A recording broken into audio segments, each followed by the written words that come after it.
personally. You are which petitioner? I am the 43rd petitioner, Your Lordship.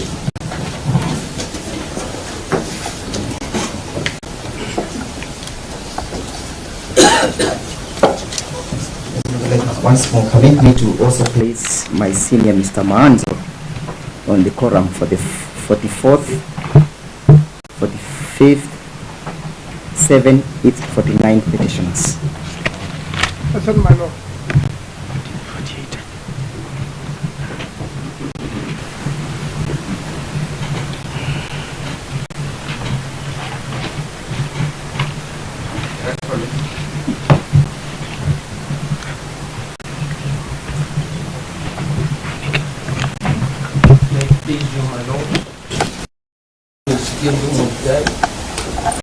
I'm instructed by the Honorable Attorney General to appear on her behalf, and I appear with my learned junior, Mr. Christopher Marwa.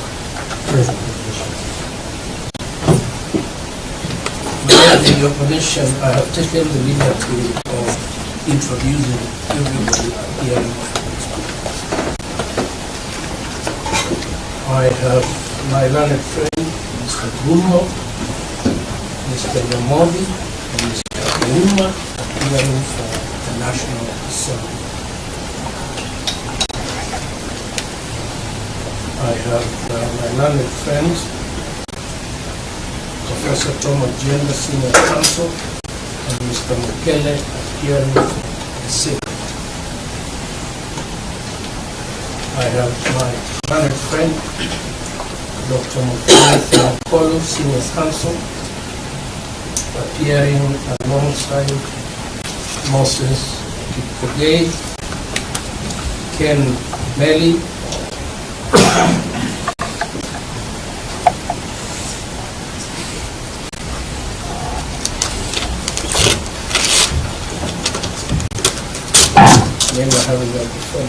Kenson Motadia, Boniface Maura, and Steve Ogola, for the Honorable Professor Kibiki, the second.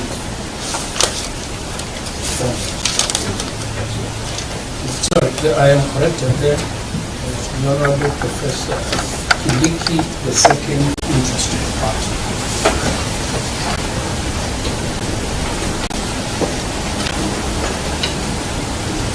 And I am advised that there is Mr. Bore for the first and 8th respondents, and that should come up as well.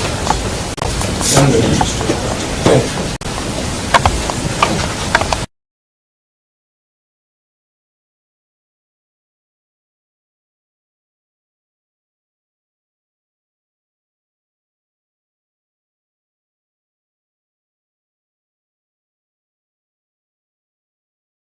Years for the Senate, and please, my apologies.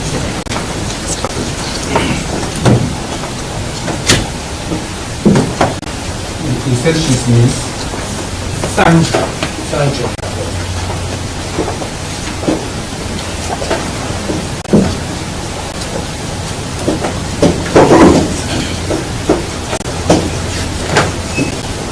My lords, my name is Michael Mushemi.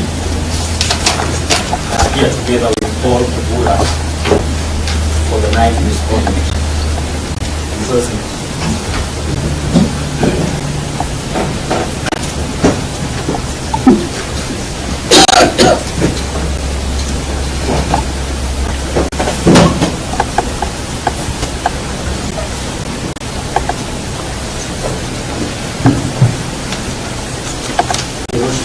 Requested to introduce Mr. Hira, who was going for Dr. Kamoto for the 10th respondent.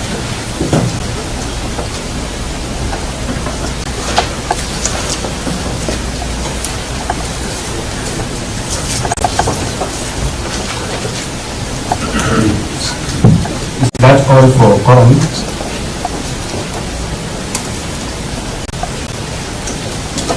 That appears to complete your clearances. May I proceed?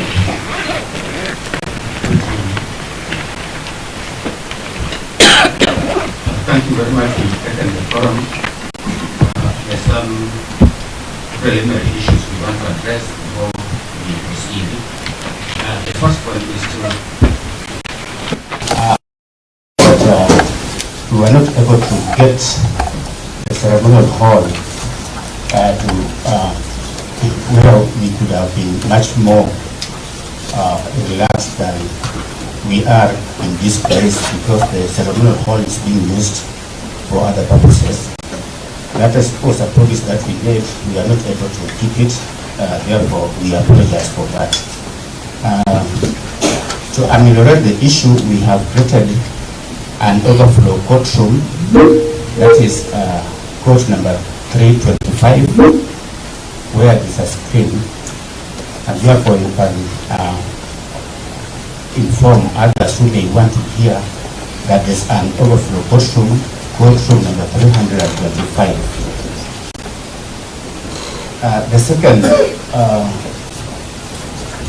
direction we want to make is that we had selected 3 days for the hearing of this petition. That is today, tomorrow, and the day after tomorrow. But for reasons our ability, we are not able to proceed tomorrow or the day after tomorrow. This is so because one of us here, Justice Murima, is a member of the Judicial Service Commission, and they are carrying out interviews for the Supreme Court. That is an assignment which he cannot avoid. And therefore, we will adjourn after today. We wanted to let you have this information well in advance, so that you are aware even as you argue the petition. For that reason, we have decided, and we hope that you will accept this decision, because getting a date is very, very difficult, that the second hearing will take place on 7th of May, and the third hearing will take place on 8th of May, all starting at 10 a.m.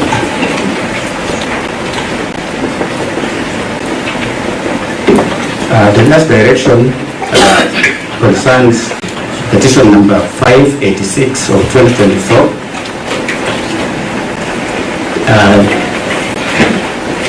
Is Councillor Pinanju in the house?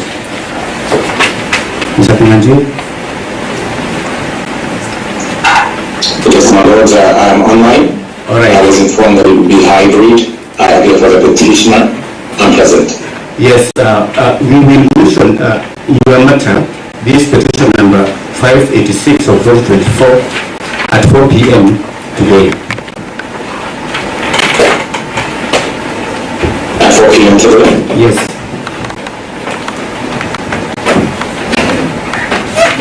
Thank you, Your Honor. Thank you. I think we are now ready to go. May I seek a small clarification in respect of today, up to what time in the morning section does the court intend to sit? In other words, when do we break for lunch, when do we come back? If we break for lunch at all, we will need not change hands.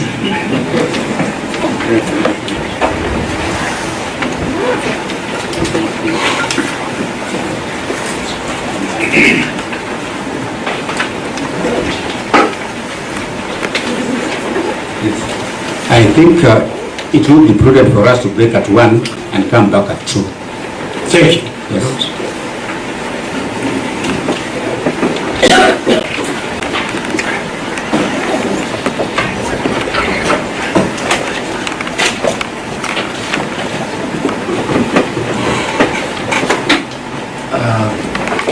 Senior Counsel Paul Gote, we would like to know how many will be addressing us so that we allocate time.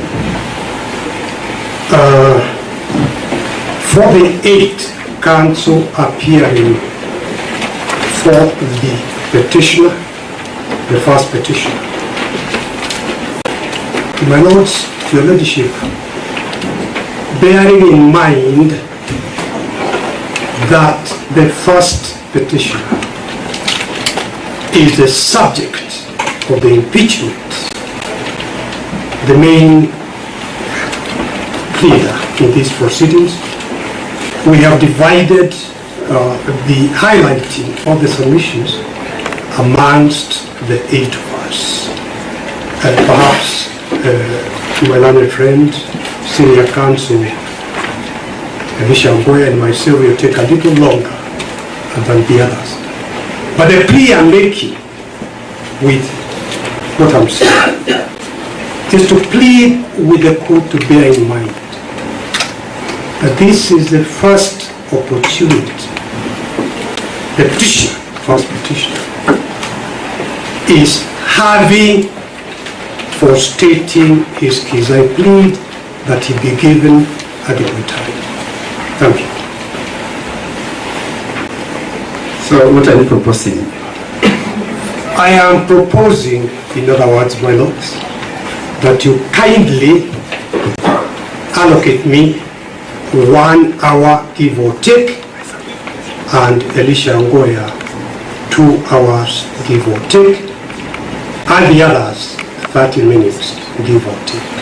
That will be adequate for us. In fact, this honorable court had indicated when we last appeared before the court that we would have today for the petitioner's case. And because there are many petitioners, I was just saying the person most affected is the first.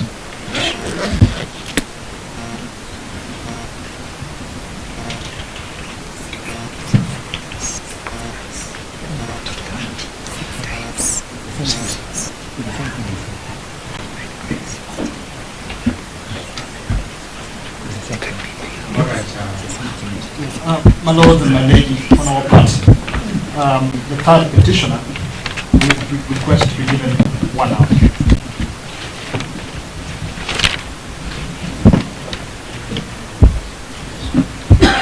If it will please the court, the money for the petitioner will just take 20 minutes in the explanation.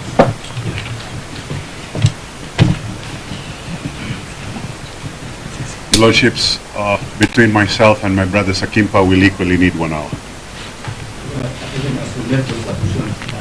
Bear in mind that a day has so many hours.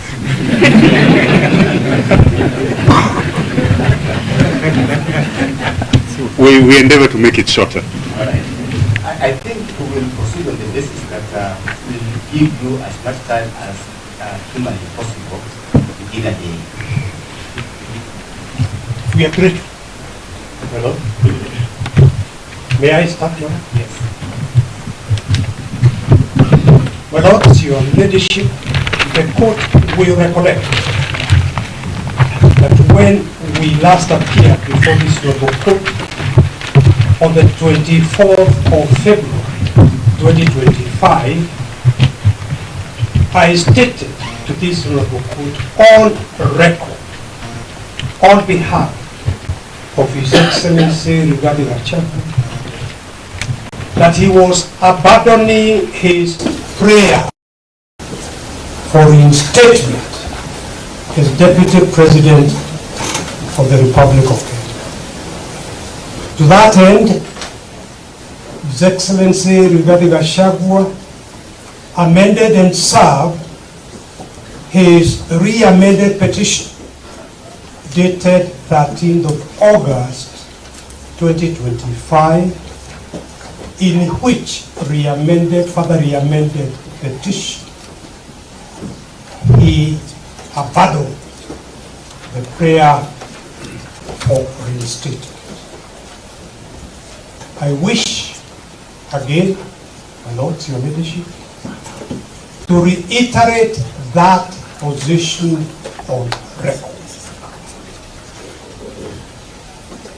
My lords, the prayers of the first petitioner as set out in prayers A to R in the said further amended petition, which, as I have said, is dated 13th of August 2025.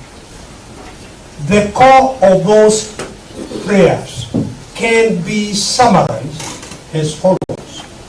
One, the question, if this court agrees with our submissions, the question of the unconstitutional impeachment. Number two, payment of the remuneration he would have otherwise earned, plus, of course, all the benefits as per the law, plus damages.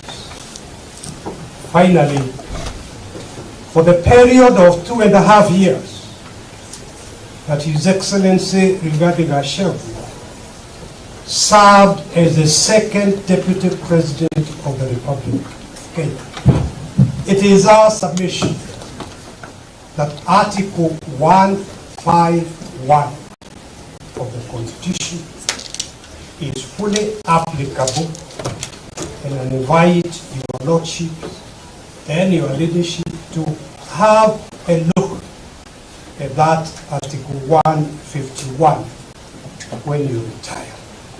Briefly, my Lord, impeachment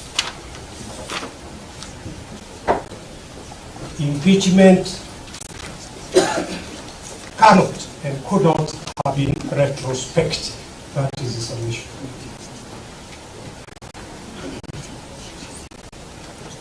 Lords, your leadership, the petitioner, first petitioner, relies on the following documents. One, his further amended petition dated 13th of August 2025, the verifying affidavit thereto, and the annexures, which are in 9 volumes, dated 18th of October 2024. Number two, his bundle of authorities and case digest, dated 7th of October 2025. And number three, the first petitioner's written submissions, dated 7th October 2025, which submissions are the ones we are highlighting today before this noble court. My Lords, paragraph 1 to 19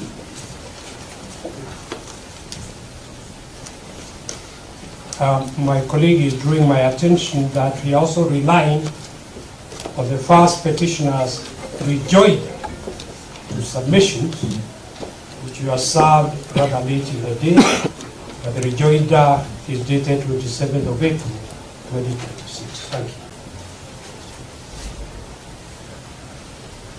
My Lords, your leaderships, paragraph 1 to 19 of our written submissions sets out the critical background and gives context to the impeachment and the submissions we have made with regard to that impeachment. And I politely invite this honorable court, when it retires, to read this background in full. But permit me to briefly draw the court's attention to only 3 matters in that background. And the first one is to emphasize the total and absolute lack of meaningful public participation. And I would draw this honorable court's attention to paragraph 5, which you will find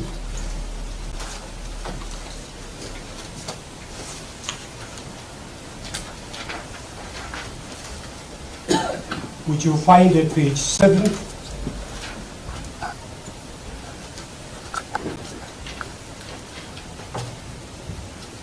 Of our written submissions.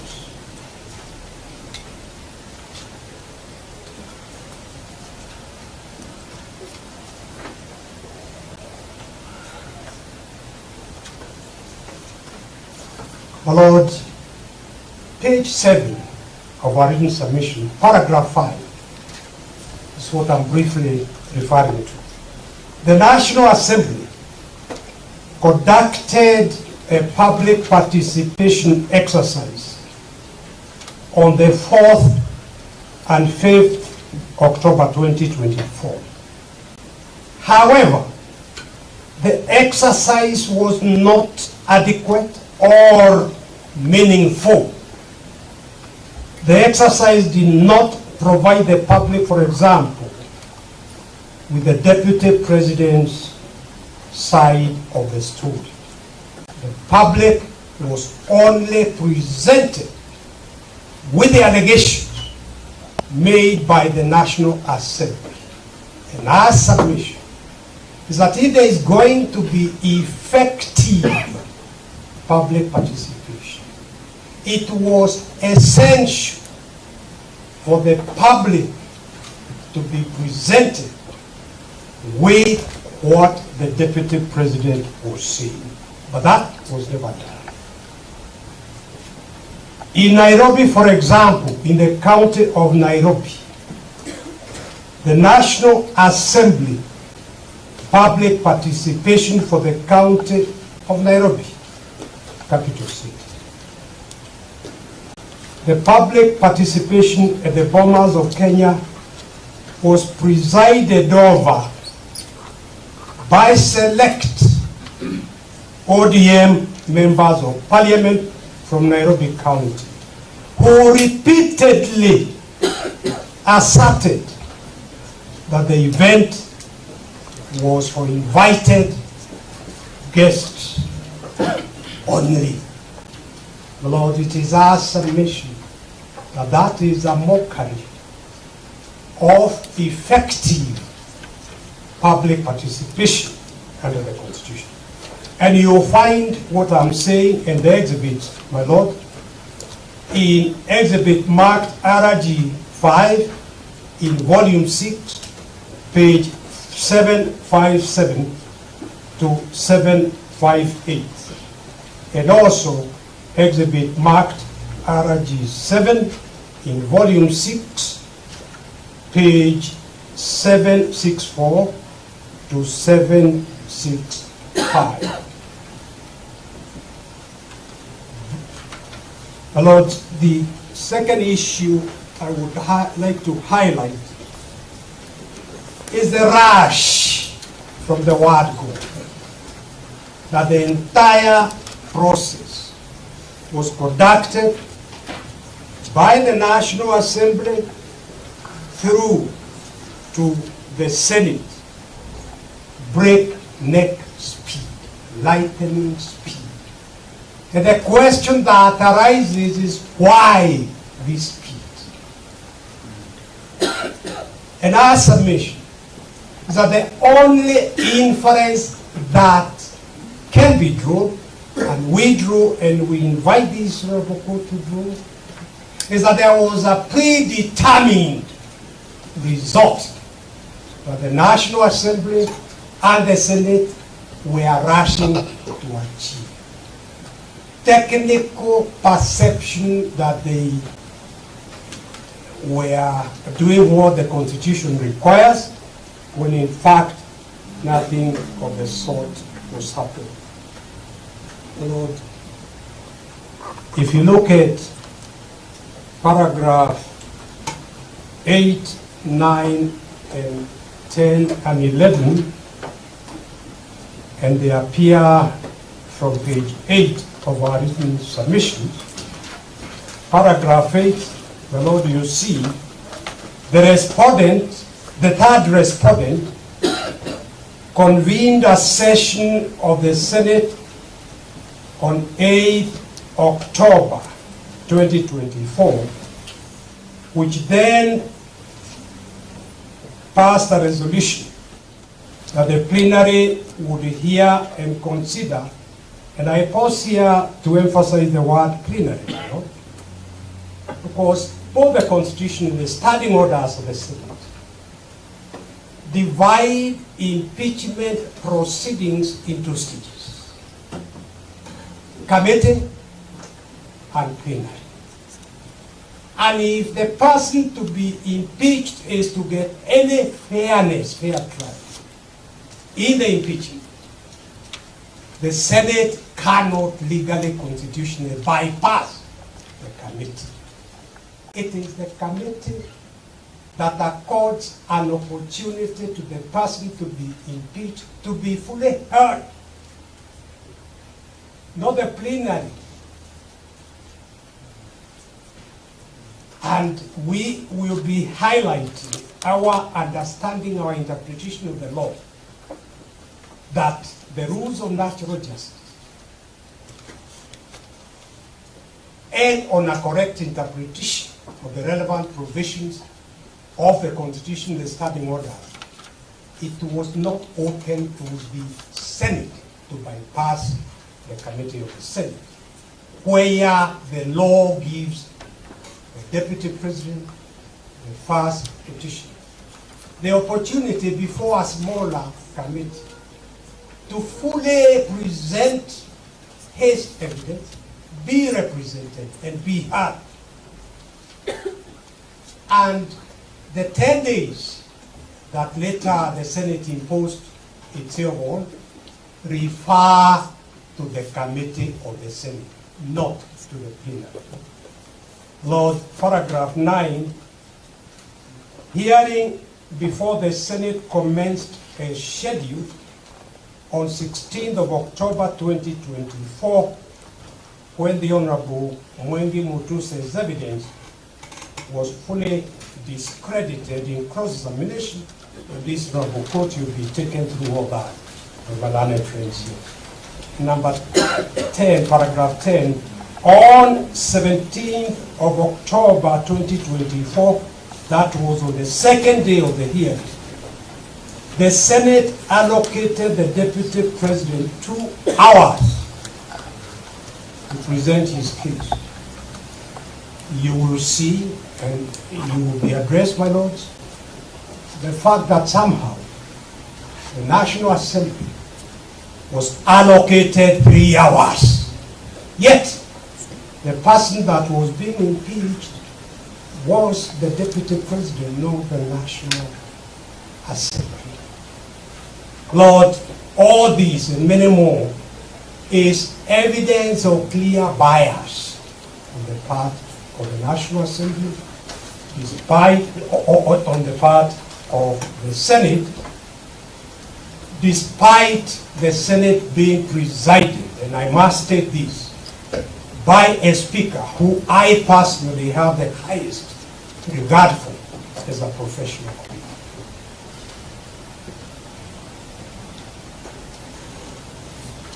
But on the second day, and I'm looking at paragraph 10, when the Deputy President was supposed to present his case in the 2 hours that he had been allocated, he fell ill and was rushed to hospital for urgent medical attention. Rejecting the request for adjournment, the Senate voted to impeach the Deputy President on 5 out of the 11 counts. And you find all that in RG 11, volume 9, pages 1689 to 1725, response by Brigadier Gachagua. And also RG 12, volume 9, pages 1752 to 1758, the communication from Nigeria. Lord, the third matter I wish to very quickly draw the court's attention to in this introduction background is the absolute failure for both the National Assembly and the Senate to address their minds to the threshold that the Constitution lays down for impeachment of a person elected into office by a plurality of votes. And here, my Lord, permit me to draw the court's attention to the fundamental distinction between presidential systems of government and parliamentary systems of government. In a parliamentary system of government, members of parliament are entitled and have the right to kick the Prime Minister out of office simply by passing a no-confidence resolution. No one can question the members of parliament why they had lost confidence in the Prime Minister. There are many examples of parliamentary system. England is a parliamentary system. India is a parliamentary system. And in fact, although in South Africa they call their CEO president, it's actually a parliamentary system because the president of South Africa is elected not by a plurality of votes, but by votes, a majority of votes. So that distinction is important. The people of Kenya decided in August 2010 that they wanted to give unto themselves a pure presidential system. Therefore, it is not the case under our Constitution that members of the National Assembly can vote and christen their resolution that there are breaches of the Constitution, and you will be addressing this fully, when in truth what they were doing was simply to say we have the numbers, passing a vote of no confidence, not violation of the Constitution. That is not what is permitted in our Constitution. And my Lord, if you look at paragraph 1 of our written submission, this is important. An impeachment is an important remedy, but one of last resort. In other words, there must be no other way of dealing with the person being impeached. One of last resort. Let me pause here to emphasize, in the National Cohesion Act, currently headed by my friend Reverend Court,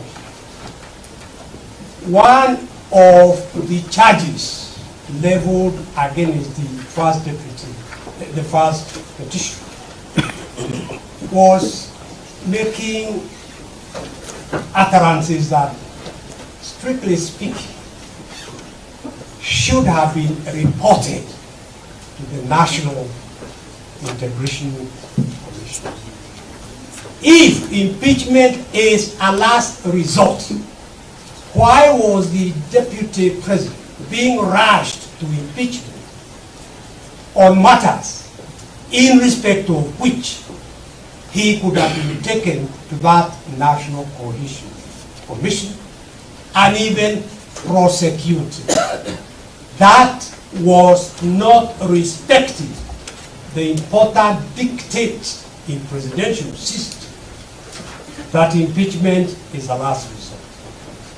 It is one to be used where there is an injury to the people. Why is that? Because in a presidential system, it is the people themselves, through a plurality of their votes, who elect both the president and the deputy president. The remedy should be limited to only the gravest political wrong. This is because the person to be removed from office came to that office through a popular mandate. The will of the people should therefore not be overturned on flimsy grounds. And Lord, what I am highlighting here is what the court says in the song called Moving Gideon Kyoko, and another was of Nairobi City Council. So this is the judicial interpretation that is being accorded in respect of presidential system. It must therefore be shown that the wrong committed by the official proposed to be impeached cannot wait to be corrected through the ordinary electoral cycle. There should therefore be a clear nexus between the alleged wrongs with the public trust bestowed on the governor, in this case the deputy president.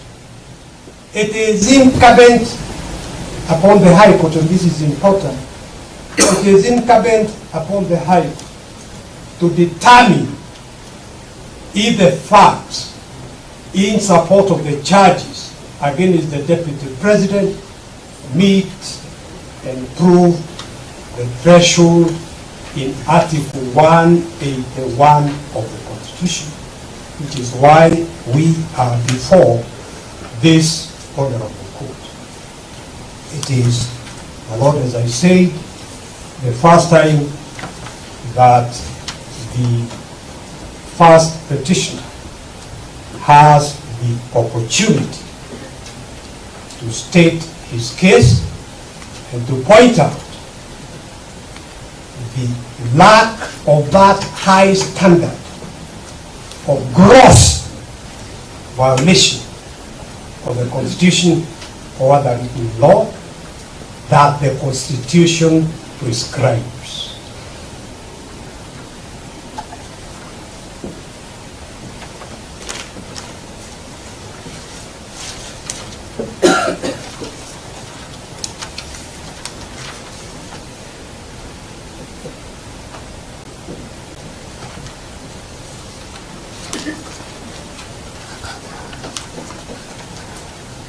My Lord, let me now, that was a few words about the introduction.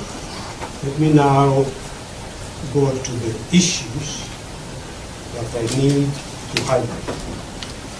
My Lord, if you go to page 11 of our written submissions, you will see 8 issues we have drafted arising from the first petitioner's petition and our written submissions as the issues we suggest that this honorable court should address in determining this issue. My Lord, those 8 issues are the ones we have divided amongst ourselves as council, appearing for the deputy president to be addressed by each one of us.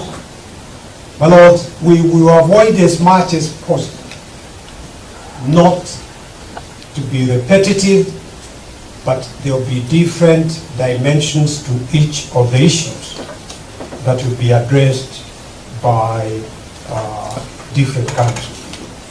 Now, the issues I want to address in those issues listed in paragraph 17 are 1, or rather A, whether the motion at the National Assembly met the constitutional threshold under Article 145 and whether there was adequate public participation. And the second one is C, whether the Senate misled by its interpretation of Article 145 rushed the process and denied the Deputy President a fair hearing. And it is our submission, very critical submission, as we shall be seeking to do here, that the Deputy President was denied a fair hearing. And a fair hearing is cardinal in our administration of justice from time immemorial, even prior to the 2020 Constitution.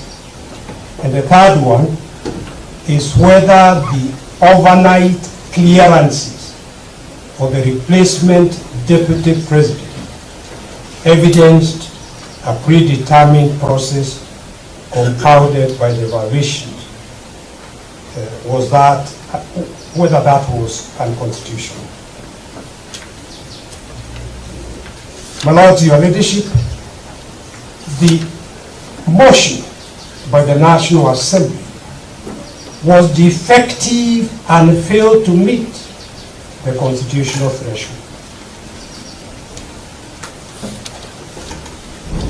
First, the allegations and evidence in the impeachment motion at the National Assembly simply did not meet the constitutional threshold of Article 145(1).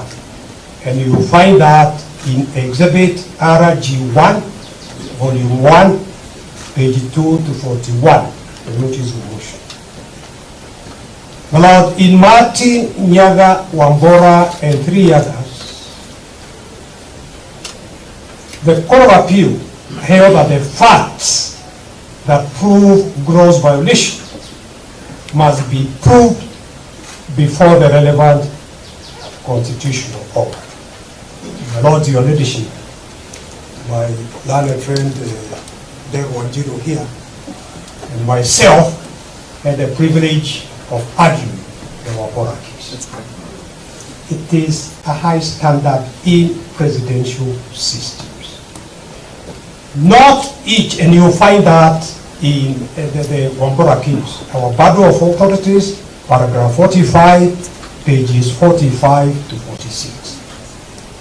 Not each violation of the Constitution amounts to gross violation.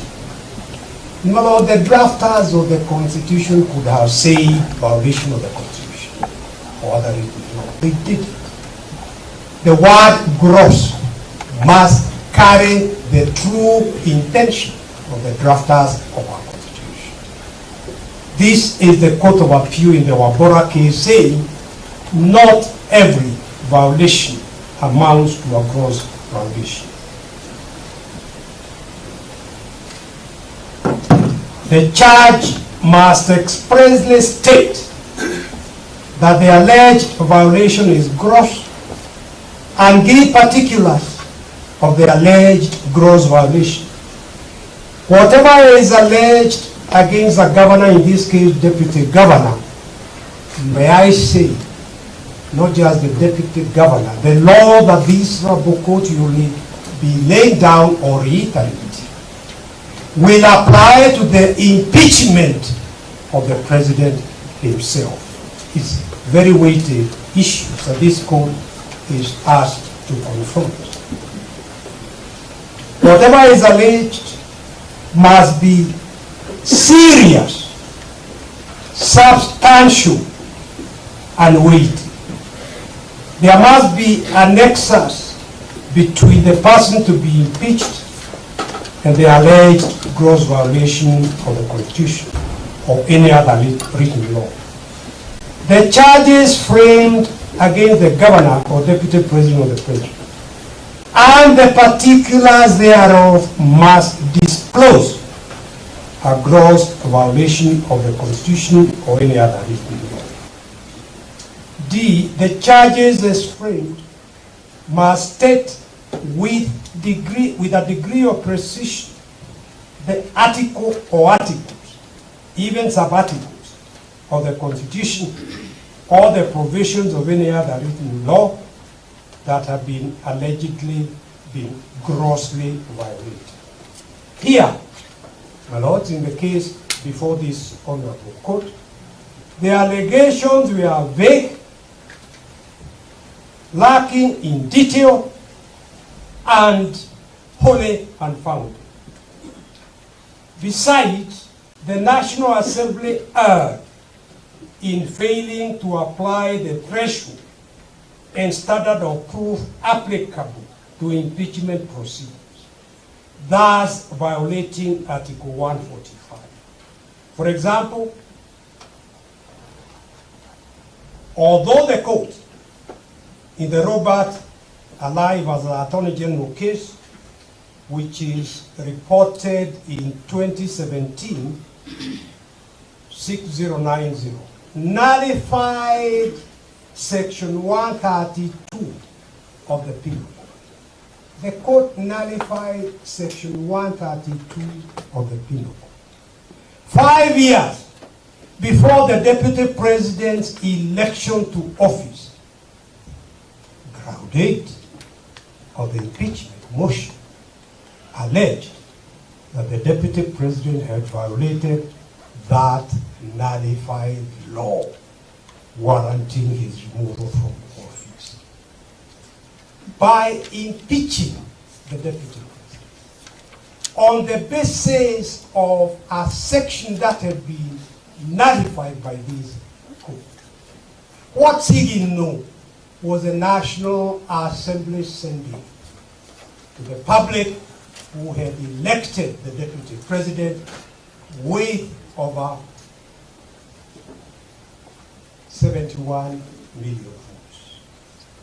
This is demonstrative of the casualness of the National Assembly in performing a very important duty imposed by the Constitution of impeachment. My Lord, you find that authority, paragraph 62, allied case, pages 62 to 63.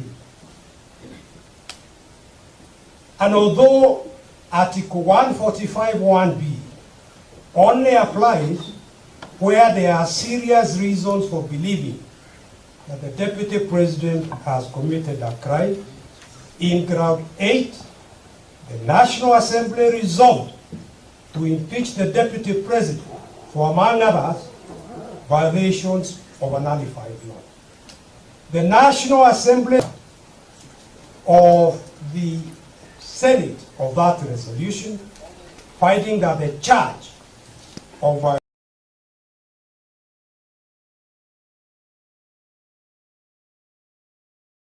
violating a repealed law had been substantiated. My Lords, your leadership, the Senate voted on that impeachment charge on the basis of a repealed section.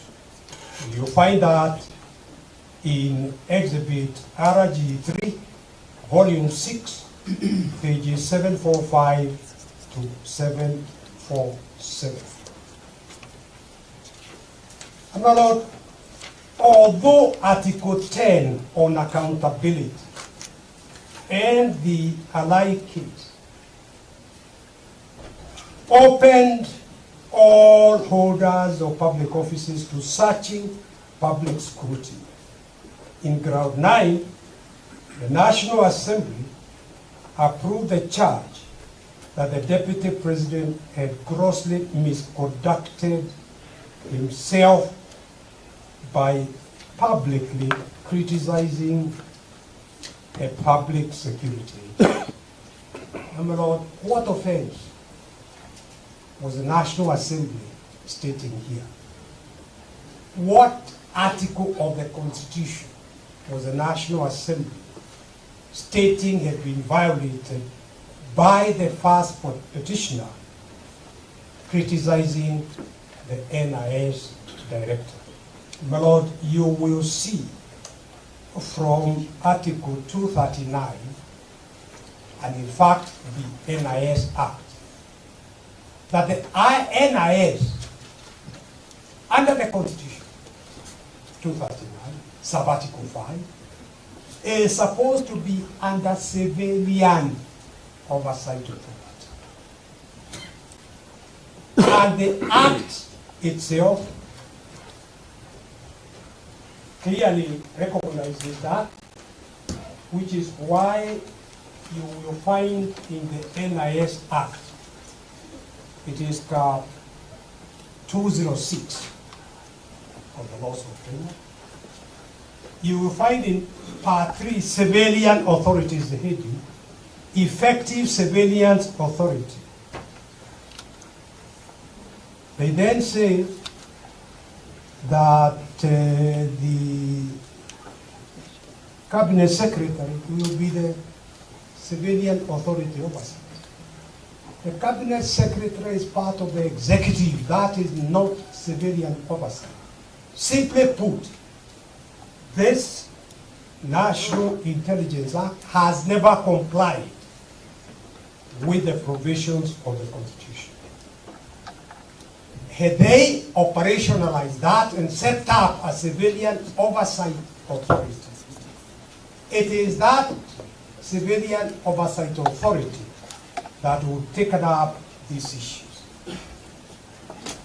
But criticism, despite the freedom of thought and expression in our Constitution, the first petitioner was still convicted for criticizing the NIS director.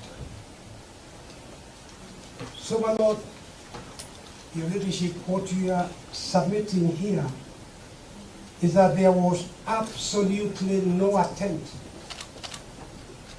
by the National Assembly, by the Senate, to address their minds to the high standard of gross violation of the Constitution.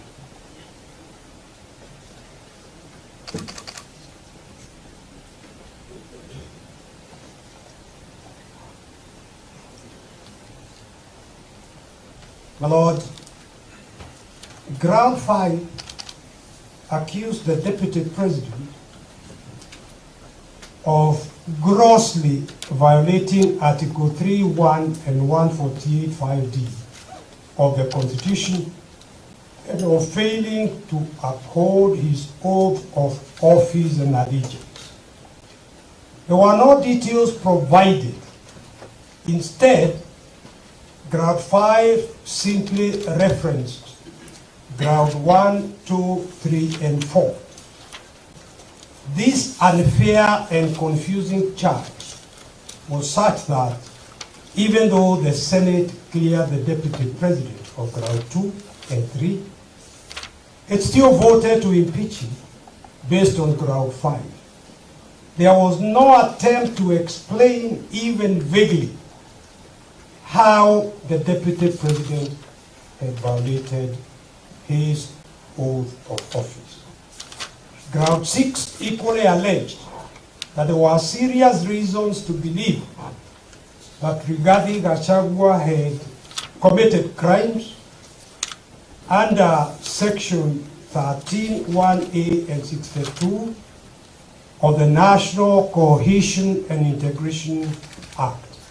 As I mentioned, my Lord, and I now put this on record, why wasn't he taken first to the National Cohesion for prosecution before invoking the last resort remedy of impeachment?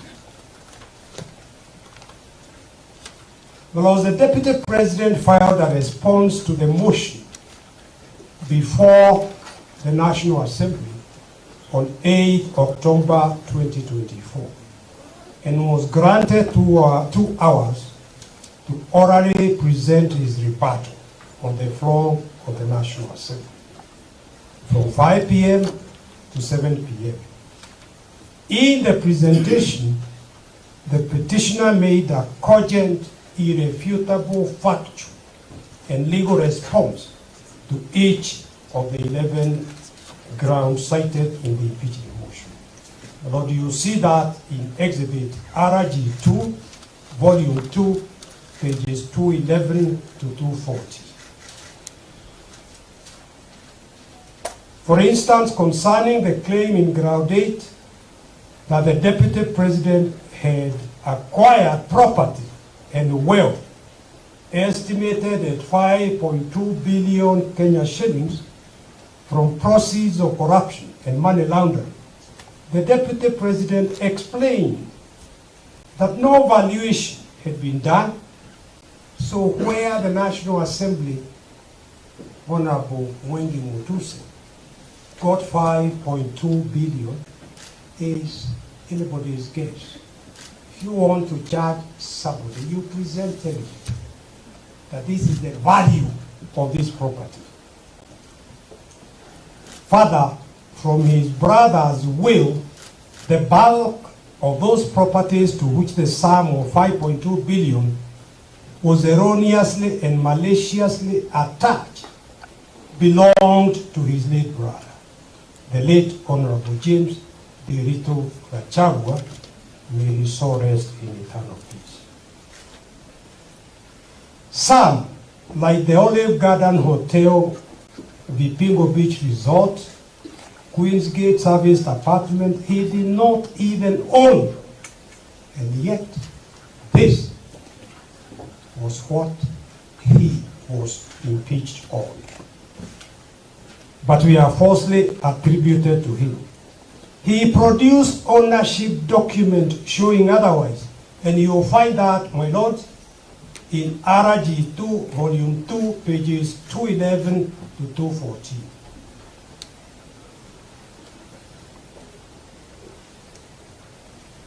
Lords, although the mover of the motion listed that the two companies associating them with the petitioner, first petitioner, alleging that they had been used to massively launder money and conceal proceeds of crime, of corruption, and benefit from influence peddling, there was not a scintilla of evidence to support or prove those allegations.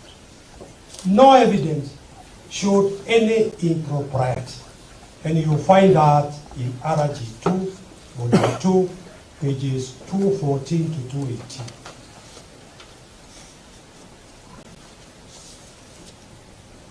The Speaker of the National Assembly, again, a good professional colleague who I respect, did not direct the members to the threshold test,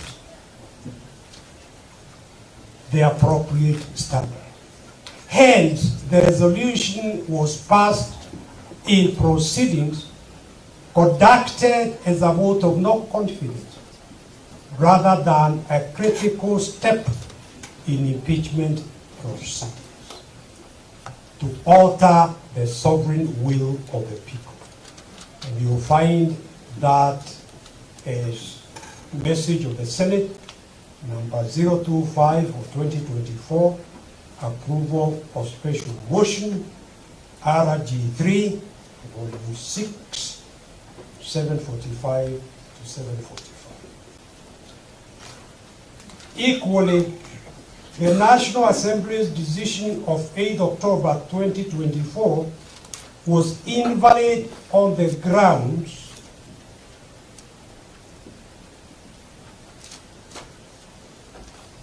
that, one, the impeachment motion was replete with the general unsupported allegations, hearsay, and outright lies, and lacked particularization and specificity required by Article 145(1) of the Constitution of Kenya and Standing Order 64(1)(a) of the Standing Orders of the National Assembly. 2, members of Parliament debated and voted on the motions on grounds other than those set out in the motion.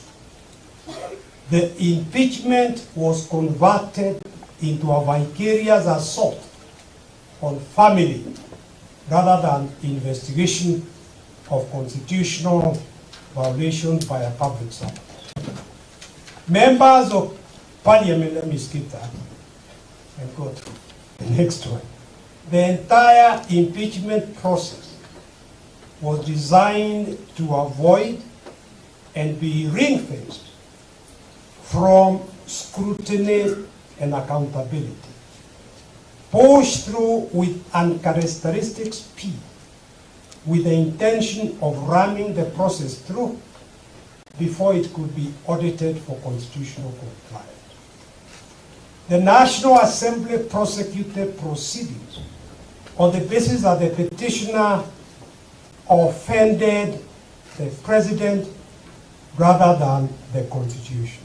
What the 2010 Constitution provides is violation of the Constitution. In other words, the president must take time and choose his deputy.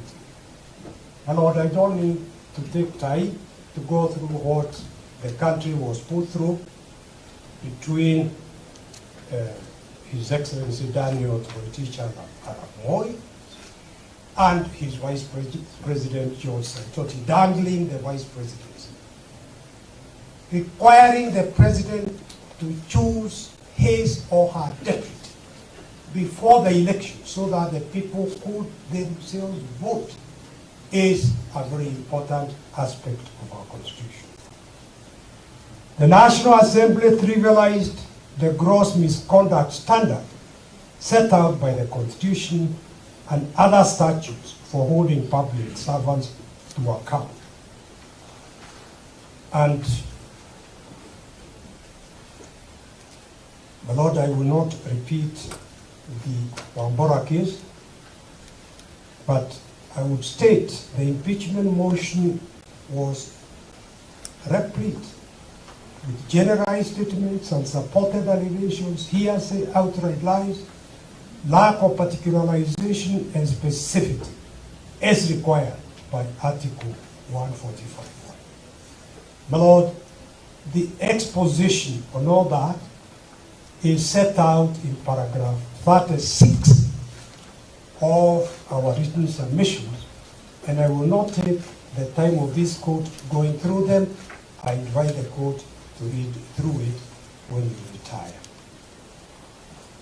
Despite this clearing and fatal flaws apparent on the face of the motion, even on a cursory review, soon after the impeachment motion was tabled in the National Assembly, the first respondent issued a communication from the chair, number 46 of 2024, in which at paragraph 16, 18, and 20, he stated that he was satisfied that all the grounds in the impeachment motion met the requirements of the threshold under the Wambora case.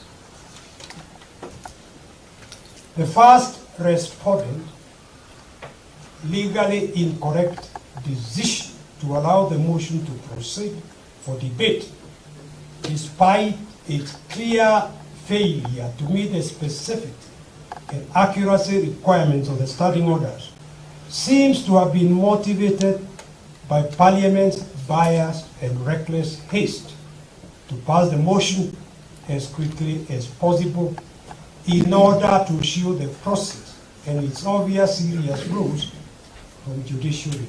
It is our submission that that was the real reason for the rush.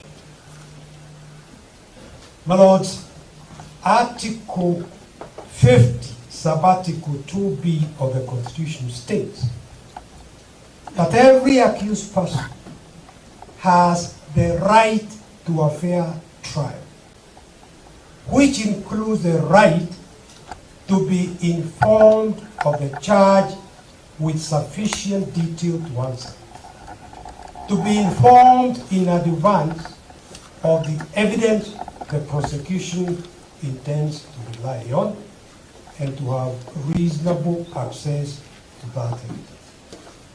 The motion thus violated Article 50, Sub-Article 2B, and Article 50, Sub-Article 2J of the Constitution by setting out vague allegations, criminal conduct, including the Deputy President had violated or repealed sections of the penal, the leadership and integrity without ever charging.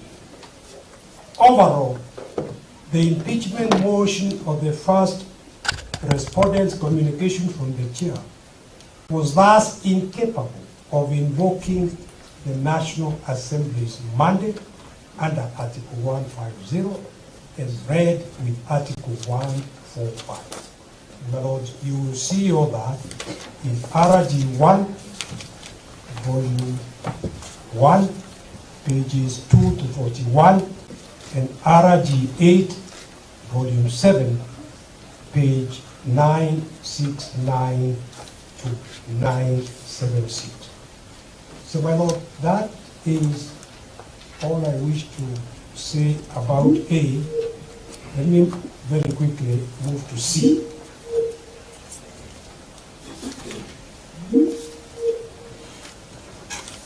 My Lord, issue C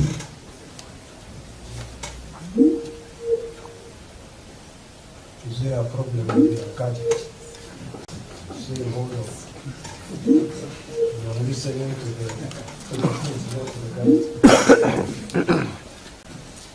My Lord, issue C is whether the Senate. Do I need to remind you about time? Only another 10, 15 minutes. You have here 5 minutes. Yes. Moving as quickly as I can.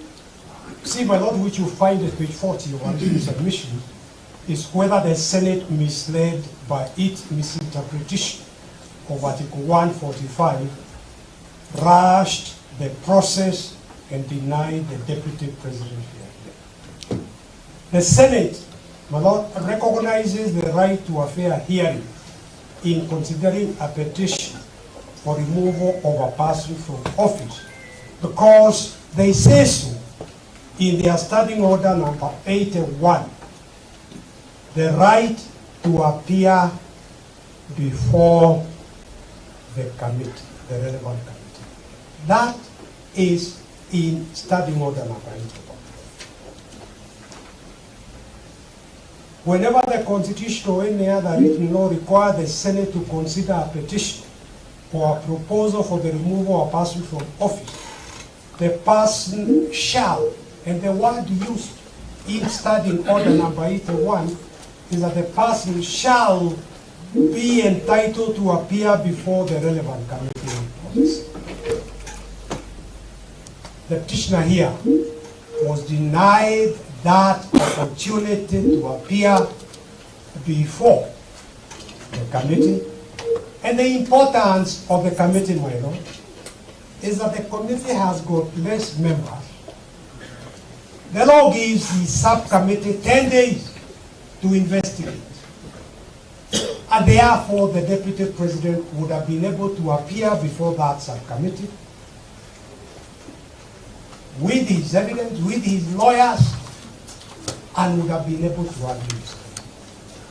By bypassing the setting up of that committee and assuming that the 10 days related to the plenary, which they did not, the Deputy President was denied a fair trial.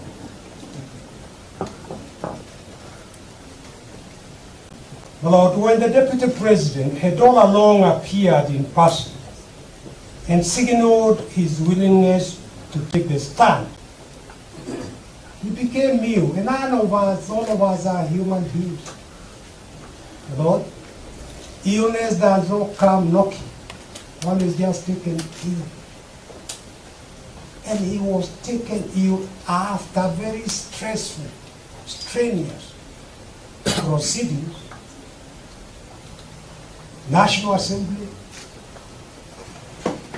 and the first day in the Senate. Lord, it's a very stressful situation for the Deputy President to be deprived of that position to which he had been elected by over 7 million people.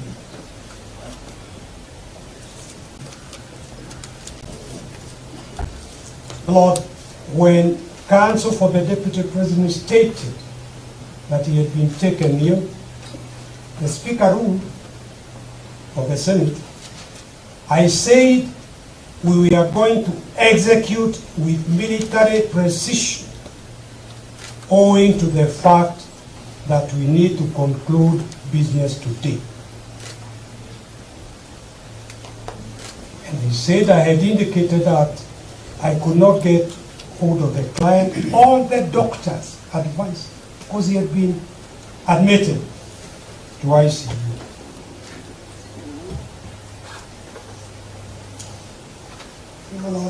First, the 10 days did not apply to the Senate. That was a misreading of the Constitution and the law. But secondly, there was time we were requesting adjournment up to Tuesday to see about the Deputy President improvement. But the Speaker said they could only adjourn up to Saturday. His proposal for adjournment to Saturday was shut down by the senators voting and saying they would not allow adjournment even to the following. And no reasons were given for rejection of an adjournment to the following day, Sunday.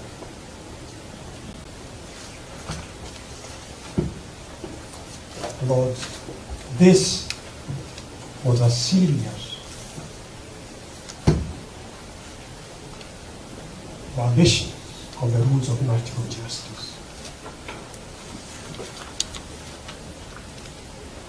Lord, adjournment by the Senate is discretionary, but like all discretionary power, the discretion is to be exercised objectively, judiciously, and upon reason, not arbitrarily, capriciously, or on whims. Here, falling ill on the second day of a grueling two-day hearing, the Deputy President sought a 3-working-day adjournment to Tuesday, 22nd October, to enable him to recover and appear for cross-examination. The Senate defeated that proposal to adjourn until Saturday to see if the Deputy President had recovered. Egged on by the National Assembly, the Senate insisted on proceeding in the Deputy President's absence. My Lord, you will see at paragraph 83 of our written submission the case of the then Major General Peter Kariuki versus Attorney General. It is number 3. It is paragraph 3, page 250 in our bundle,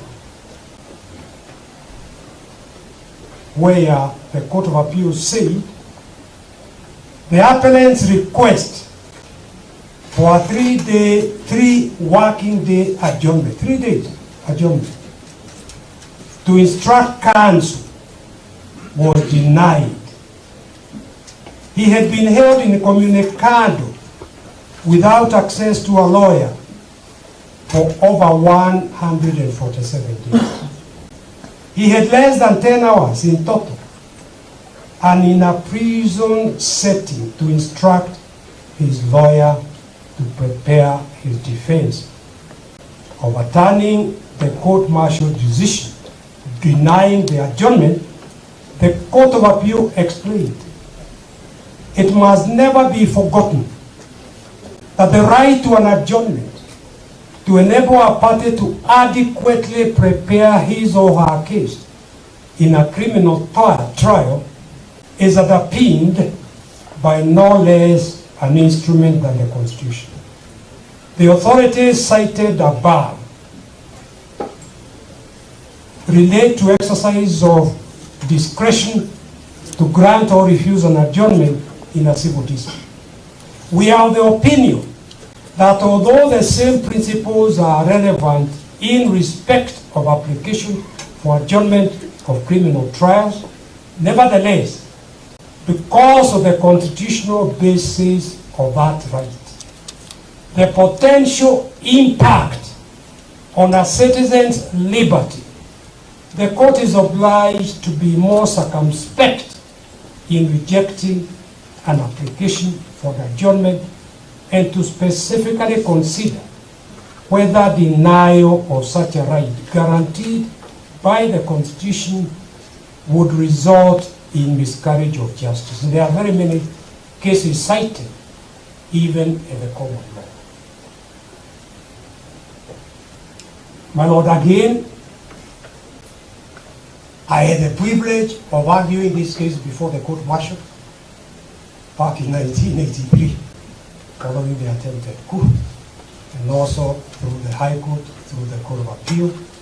The conviction by the court-martial was quashed on the basis that Major General Kariuki, the commander of the Air Force, had been denied a fair trial. My Lord, in the interest of time, I was going to highlight the speed with which the whole process from the word go all the way through was done, but including the rest of it. But I invite the court to read our written submission. I only mention that after hearing the Deputy President on the 8th of March, finishing at about 8 p.m.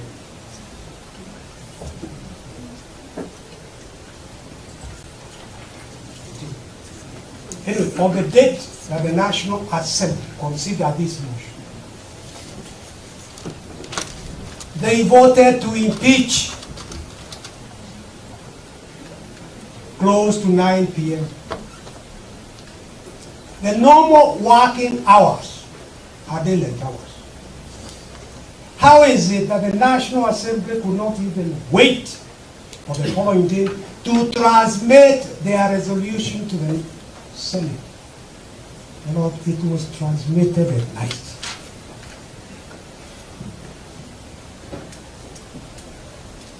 And the following day, the Senate set the date to commence the proceedings.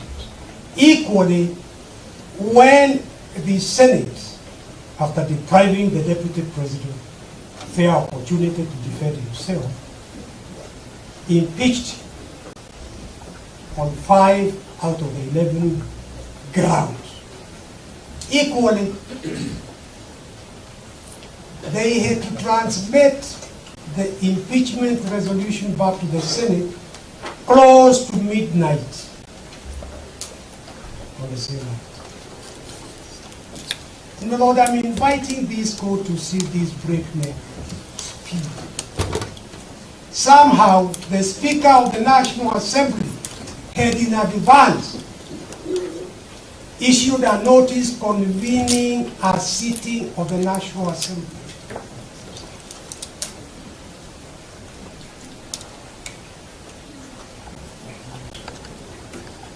On a Friday, which is not a normal sitting. Any thinking person will wonder how the Speaker of the National Assembly, a good friend of mine, senior counsel, how was he able to anticipate the likely decision of the Senate in advance? And above all, although the resolution of the Senate was being transmitted back to the National Assembly after midnight, between midnight and the following day, His Excellency the President had time during the night to get clearance for the person he wanted as his Deputy President from the Ethics and Anti-Corruption from KRA, from the Electoral Commission. These are public institutions. In fact, the Electoral Commission did not even have commissioners to make a decision clearing the choice of the deputy president. But I mention this to demonstrate the unholy rush. I invite this court to see through the smoke screen cotton thrown about by the National Assembly and the Senate to confuse issues. They were merely saying we have the numbers. There was no attempt to address serious violation of the Constitution. Lord, I hand over to Morgan.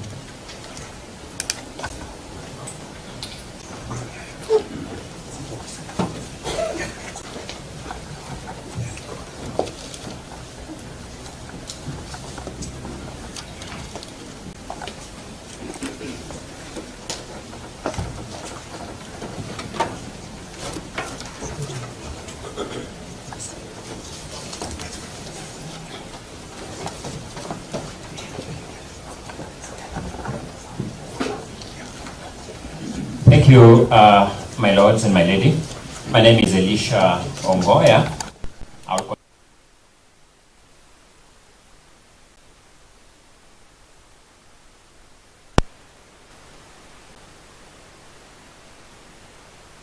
Number one, I have reflected on a number of unjust trials in human history.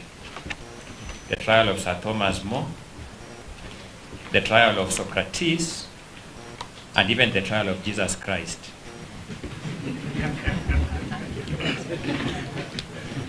One element characterizes these trials. When you read history, there are trials that are carried out with predetermined outcomes. Those who are taken through the trials are taken through the motions for the sake of it. My learned friend, Mr. Wachira Maina, whom I've had the chance to work with, reminds me all the time that behind every constitution lies a moral idea and a moral expectation that there will be good faith compliance with the commands of that constitution. In fact, Mr. Wachira Maina informs me, and I believe him, that in management theory, there is a concept described as malicious compliance. It informs me that there is a legitimacy gap that is wider than the Pacific Ocean between good faith compliance and malicious compliance. I want to persuade you that the motions that the first petitioner was taken through at the National Assembly and the Senate of Kenya passed the test of malicious compliance.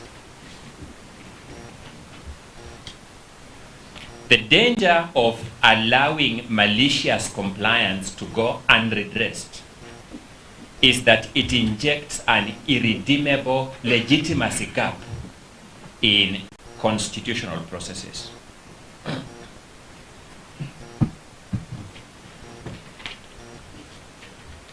The second inspiration that I wish my lords to bear in mind as you determine this matter was set out by the Court of Appeal of Kenya in the case of Martin Nyaga Wambora and 3 others versus the Speaker of the Senate and 6 others. This matter traversed our entire superior court system. I'll have a very emphatic of which particular court I'm referring to when I refer to the Wambora case. So I'm looking at the Court of Appeal 2014. In that matter, the Court of Appeal began by setting out what would inspire it as it writes that judgment. So you look at paragraphs 2 and paragraph 3 of the 2014 Wambora case at the Court of Appeal. the Court of Appeal observes, and I quote, "No parliament, no official, and no institution is immune from judicial scrutiny." I say this because to such other debt as you shall defer us to, some people will take this stand and tell you that there are political issues here that are immune from your scrutiny. The second inspiration that the Court of Appeal set out in the Ambora case was that it is the Constitution, not Parliament, not the executive, not the judiciary, which is supreme. It is the Constitution.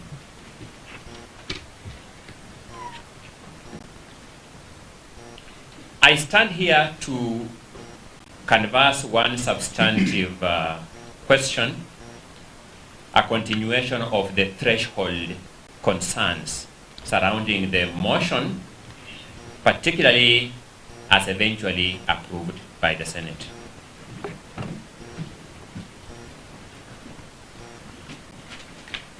Your brother, Mr. Justice Bahati Mwamuye, has observed in the now famous Kawira Mwangaza case that watering down impeachment, lowering its bar too low, or allowing it to become a facade that masks hidden political interests runs the risk of Kenyans losing confidence in the process.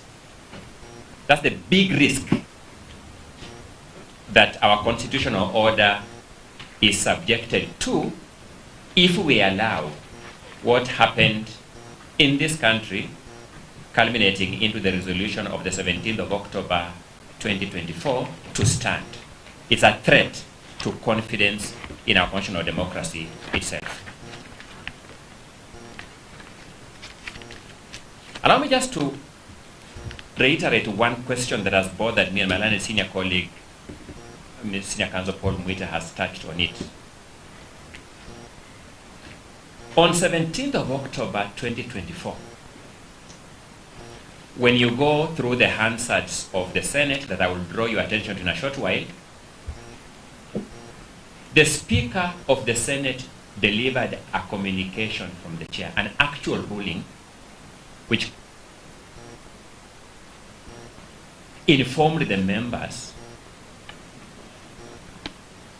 that the first petitioner was in fact indisposed and not available to be heard as guaranteed by law.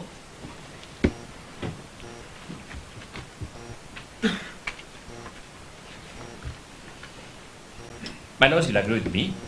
It requires extremely compelling reasons to insist on proceeding with a case where the subject of that trial is indisposed. It must be exceptionally compelling reasons, not just reasons. When you deliver this judgment, because this matter, I have had the misfortune of sitting on the front benches of this case from the time this matter of the National Assembly to the present. This question has disturbed me as a role player in the justice, law and order sector. That the Senate of Kenya, even after the Speaker erroneously, and I use the word erroneously, advisedly, because my learned colleague, Mr. Dudley, will take you through the timelines for impeachment in Article 145, as read that one for the Constitution. But even after the Speaker erroneously said, we have a timeline of Saturday. They had no such timeline, but the Speaker said so. The senators voted to deny the Deputy President the benefit of those 2 or 3 more days without giving any reason. I would want to read in your judgments, my lord and my lady, through what logic this court will allow that decision to stand, if no other decision, that particular one. That for no reason, we are not saying the heavens will come down falling. We are not saying the country will be subject to any external attack. we are not saying there is any constitutional imperative that compels us to do it tonight. No reason. They simply said, we will not give him the benefit of those 2 days that the Speaker has said we still have. Let's go on record. The Speaker too was wrong. But there may have been some veneer of good faith. If they had said it's okay, because we have 2 days, let us give him the 2 days for whatever it is worth. They said, even that, we are not going to give it to him.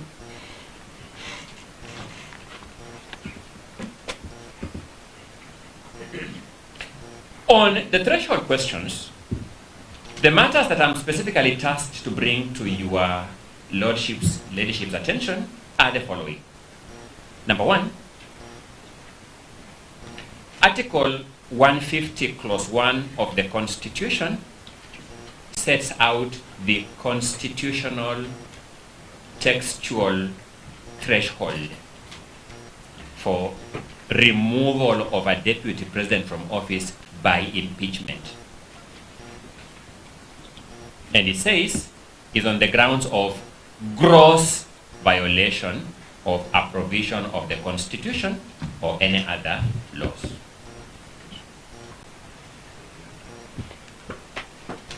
Secondly, it says it's on the ground of serious reasons to believe that the deputy president has committed a crime under national or international law. Serious reasons.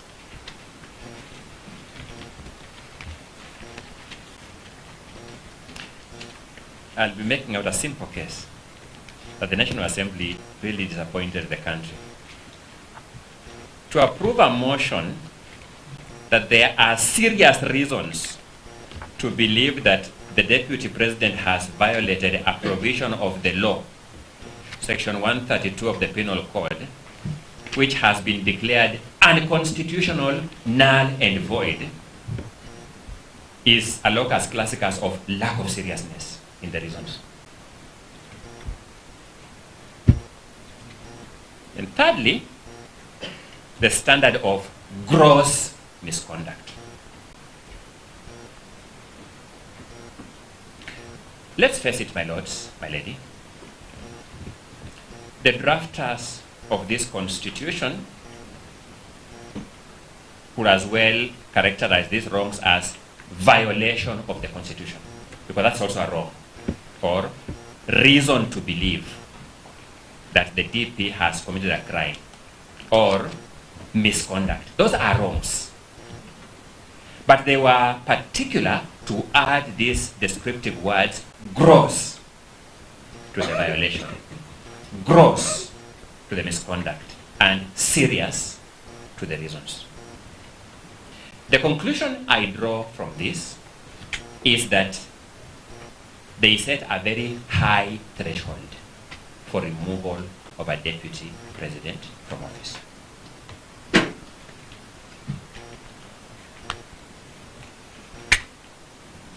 Our courts have followed cue. I would start with the Supreme Court, sample 2 decisions there, go to the Court of Appeal, sample 1 decision there, then go to the High Court and sample 1 decision there. From the Supreme Court, the decision of Sonko versus the County Assembly of Nairobi City and 11 others. Yes, yes, we do. Yes, we do. Correct, correct. Okay, okay. I'm highlighting, my lord, so I was avoiding reading them. So I'm drawing simply because if I have to take you through the pages, then it means I have to actually take you through the submission themselves. I'm just highlighting salient aspects of those submissions so that we save on time. Thank you. So that in Sonko versus the County Assembly of Nairobi City, I beseech this court to look at paragraph 161 of that judgment.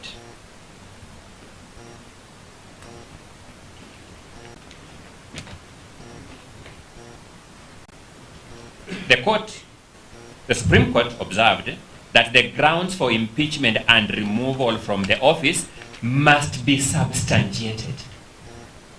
The grounds for impeachment and removal from office must be substantiated.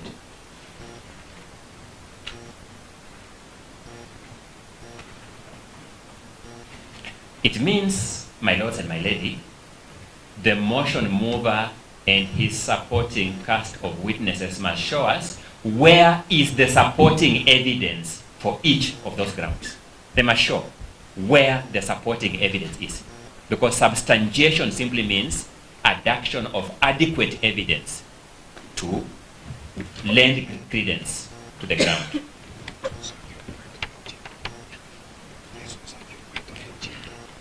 The Supreme Court then sets the standard as what has now been called the intermediate standard. Not so low as to be on a balance of probabilities, and not so high as to be beyond reasonable doubt.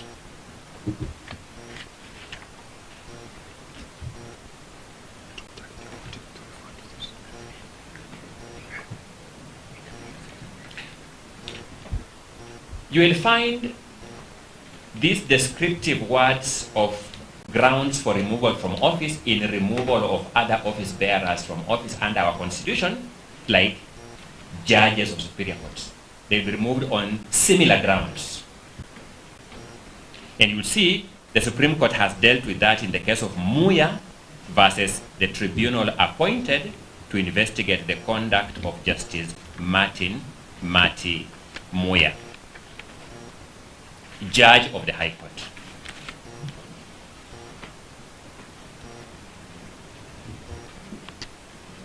In that matter, the Supreme Court now attempts to give us the meaning of the word gross. And you'll find that at paragraph 181 of that judgment of the Supreme Court. And it says, and I quote, clearly, all the words used to describe gross express some extreme negative conduct. Not just negative conduct. It says extreme negative conduct. And it proceeds to say a degree of misconduct of such a serious, outrageous, and flagrant nature that would warrant removal of a judge from office. That is how serious it ought to be. Those are the words of the Supreme Court.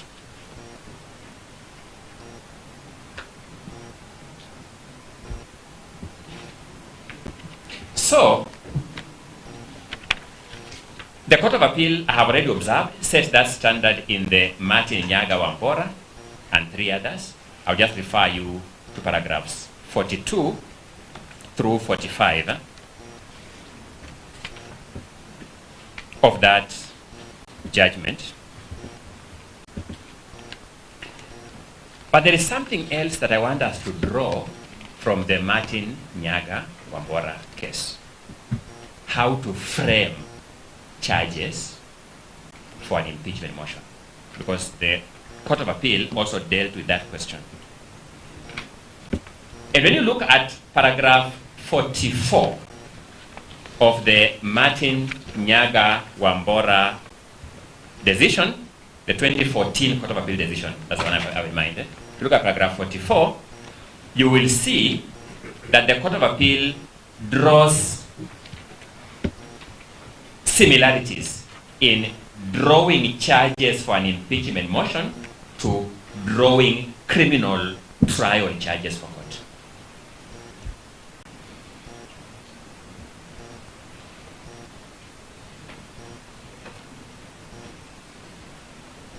In fact, the court uses an example of how to draw a charge of robbery with violence in trying to explain how specific a charge for impeachment should be.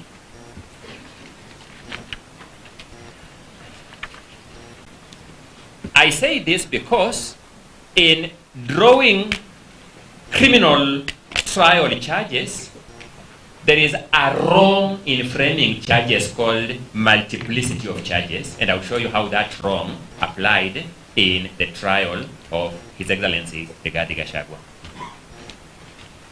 Then finally, for the High Court jurisprudence, I will refer you to the High Court decision in Honorable Mike Sonko Mbuvi, Gideon, and Okia Omtata versus the Clerk, Nairobi City County Assembly. These were two consolidated petitions. And I will draw your attention to paragraphs 257 through 259 of that judgment of the High Court. For ease of reference, I will refer you to the various aspects of the impeachment motion that is in volume number 1 of the petitioner's document from pages 1 to 209. Look at that volume. And I'll refer you to the Hansard proceedings of the Senate. You'll find the Hansard proceedings of the Senate in the documents filed by Mukele Moni advocates in the CTS that are labeled Parts 5 and Part 6. Part 5 and Part 6. In Part 5, you'll find the Hansard of 16th October 2024. Then in Part 6, you will find a continuation of the Hansard of 16th October 2024 and the Hansard of 17th October 2024. That Hansard is also referred to in the affidavit of my very good friend Jeremiah Nyegenye as Annexure JN 10 at paragraph 31 of that affidavit, which was sworn on 21st October 2024.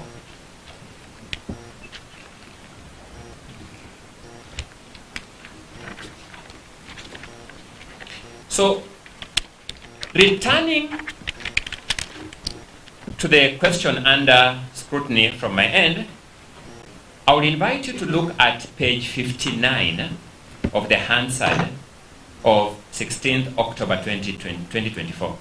This is now the page of the Hansard itself, not the page of the bundle, because my learned colleague, Mr. Mukele, did not paginate the full bundle. So you look at the page of the Hansard itself. Something very interesting happened. I want to paint the picture so that I abridge on time. Before the trial of His Excellency Rigathi Gachagua at the Senate issued a trial schedule, a schedule of the proceedings. The National Assembly had given the Senate a list of 5 witnesses. His Excellency, the Deputy President, had submitted his affidavit alone as his own witness. So the DP side had 1 witness, being the DP only. The National Assembly presented 5 witnesses. When the schedule came, the schedule gave the DP's team 2 hours to cross-examine the 5 witnesses of the National Assembly and 3 hours to lead the evidence in chief of the Deputy President. The Deputy President's team took the view that it did not need 3 hours to take their witness in exam in chief. This is their own case. They suggested to the Speaker that we need these 3 hours for our exam in chief and perhaps the 3 hours for our cross-examination of the National Assembly witnesses and perhaps the 2 hours for our exam in chief. So we are not taking any more time of the Senate. We're just reordering our own time, the one you have given us. At page 59 of the Hansard of 16th October 2024, the Speaker dismissed that literally by wave of the hand. I mentioned three significant trials that have shown me that when these kind of things happen, it means there is malicious compliance. We are simply going through the motions. No one is asking for the Senate any more time. We're just saying of the time you have allocated us, we have a lot more duty in cross-examination. Give us more time towards that. We have lesser duty in examining chief. From our own time, give us less time on that. It is judicially noticeable that the Speaker of the Senate is a lawyer of many years standing. It cannot be that he didn't understand the injustice inherent in the disproportionality in that time allocation. It cannot be he didn't understand.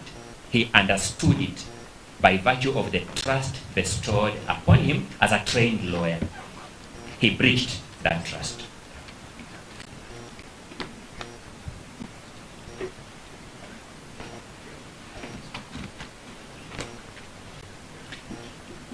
Allow me to then very briefly take you through the various grounds of impeachment as set out in the motion and the evidence, what the evidence revealed in respect of each of those grounds.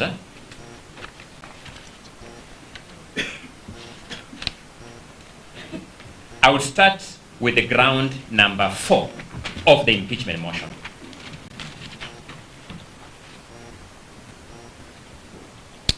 The particulars of that ground will be found at paragraph 34 of the motion itself. The particulars of ground number 4 will be found at paragraph 34 of the impeachment motion.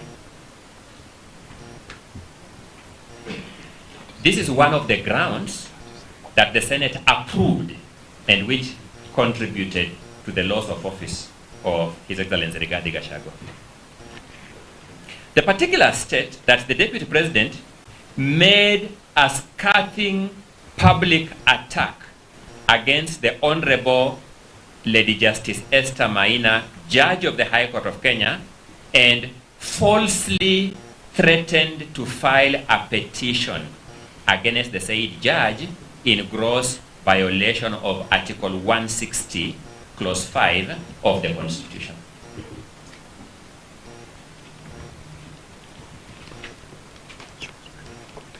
It is a requirement in impeachment proceedings that the impeaching house cannot introduce any new grounds at the Senate stage.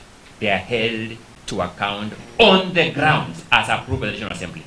The ground was that the Deputy President made a scathing public attack against the Honorable Lady Justice Esther Maina, Judge of the High Court, and falsely threatened to file a petition against the said judge in gross violation of Article 160, Clause 5 of the Constitution. So a number of things are important, my lords, my lady. One, what does Article 160, Clause 5 of the Constitution provide? It provides that a member of the judiciary is not liable in an action or suit in respect of anything done or omitted to be done in good faith in the lawful performance of a judicial function. It's not liable in suit. You can't take them to court. If you look at ground number 4 and particulars of paragraph 34, it is alleging that the threat to take a judge to the Judicial Service Commission is a violation of Article 160, Clause 5.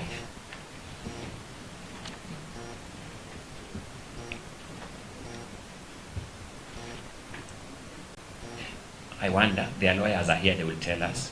In fact, some senators are actually here, they will tell us. How does Senate read Article 160, Clause 5 as against Article 168, Clause 2? Because Article 168, Clause 2, constitutionally gives any person the right to initiate a petition before the Judicial Service Commission for the removal of a judge. So if you state that you are going to pursue an Article 168, Clause 2 process, how can that be a violation of Article 160, Clause 5? I was taught many years ago, I hope it's still learning today, the Constitution is not self-annihilating. We cannot read Article 160 Clause 5 to destroy Article 168 Clause 2. So that the National Assembly brought a case to the Senate that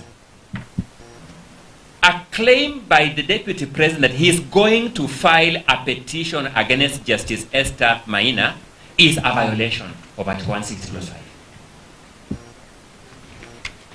The Senate approved that ground for removal of the Deputy President.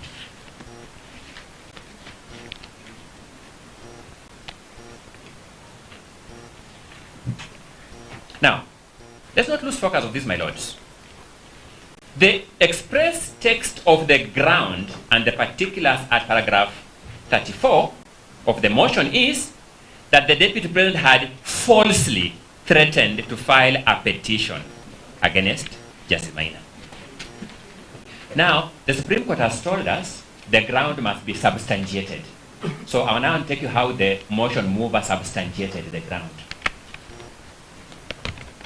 If you look at page 60 of the Hansard of 16th October 2024, it's on the attached the affidavit of Jeremiah Nyegenye as Annex JN10. The following conversation takes place. The motion mover is being cross-examined by yours truly. The Hansard of the Senate captures me as asking this question. Do you still stand by that part of your allegation that he has not presented the complaint to the Judicial Service Commission as at that date? The motion mover says, I have since learned that he did present the petition. The motion mover is conceding that he's claiming the motion that the Deputy President falsely threatened to file the petition cannot pass muster. Yours truly, my lords, then suggests to him that to the extent that you say that he has not presented the allegation to the JSC as at 26th September 2024, that allegation is not true. Is it? The motion mover says, we are in agreement, counsel. The motion mover concedes that the ground on which his motion is founded, ground 4, cannot be substantiated. With this Hansard before them, members of the Senate voted to approve this ground. Can it be said that in view of this concession by the motion mover, that ground had been substantiated, that it passed the threshold?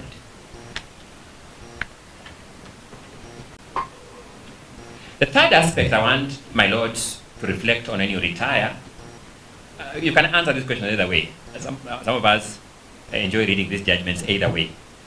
But I want direct answers to these questions. A judge has had a case and delivered a judgment and become functus officio.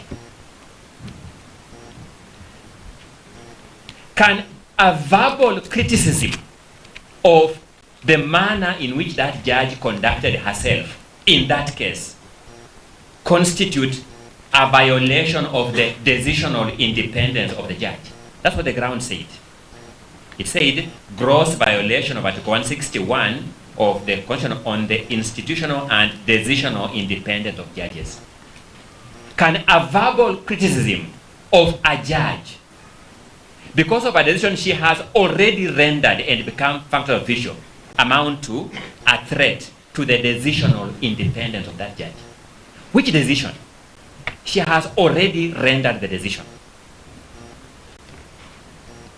I submit to you, my lords, that it is actually good democratic practice to subject judicial decisions to heightened scrutiny. It is good practice. It grows judicial accountability. And therefore, what the Senate did by approving this ground was a clawback on an important democratic practice of enhancing judicial accountability.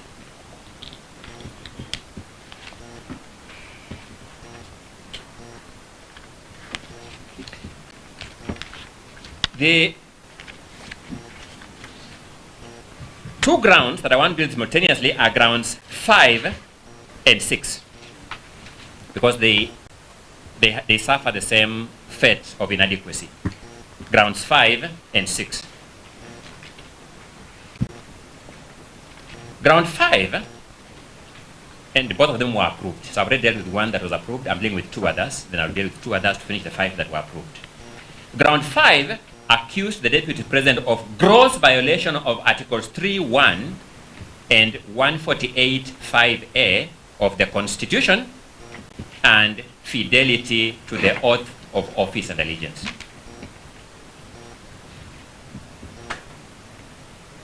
Then ground 6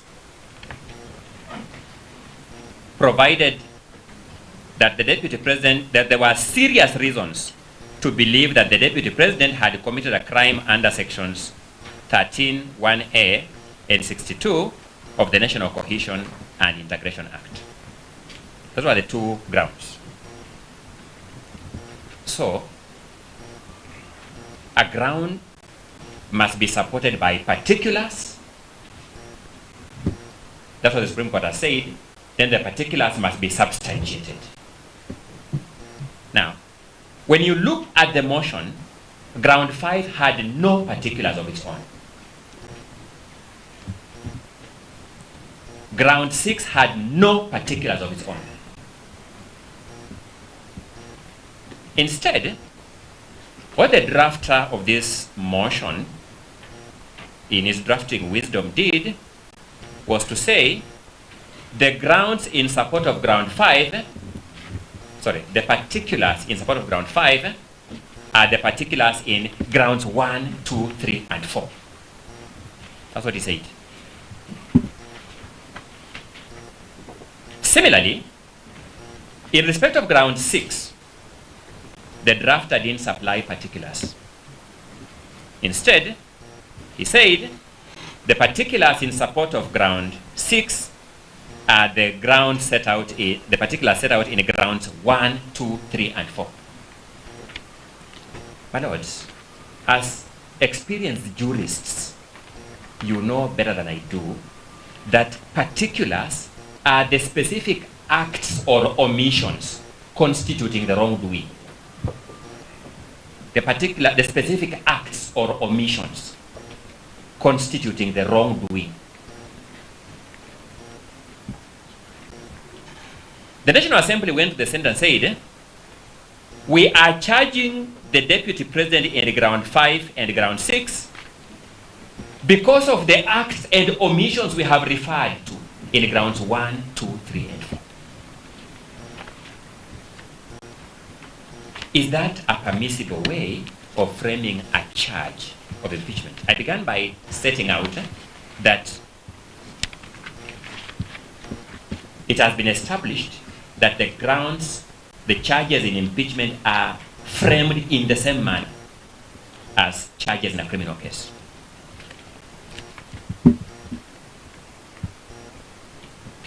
This court, the High Court rather, has held in 3 different cases. The case of BMK versus Republic, 2020 EKLR. The case of LKO versus Republic,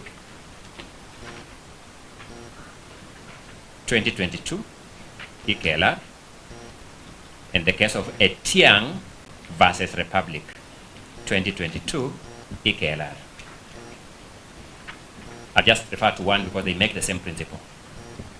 Justice Ongudi said, and I quote, "The problem I find in the charge sheet is one of multiplicity of charges."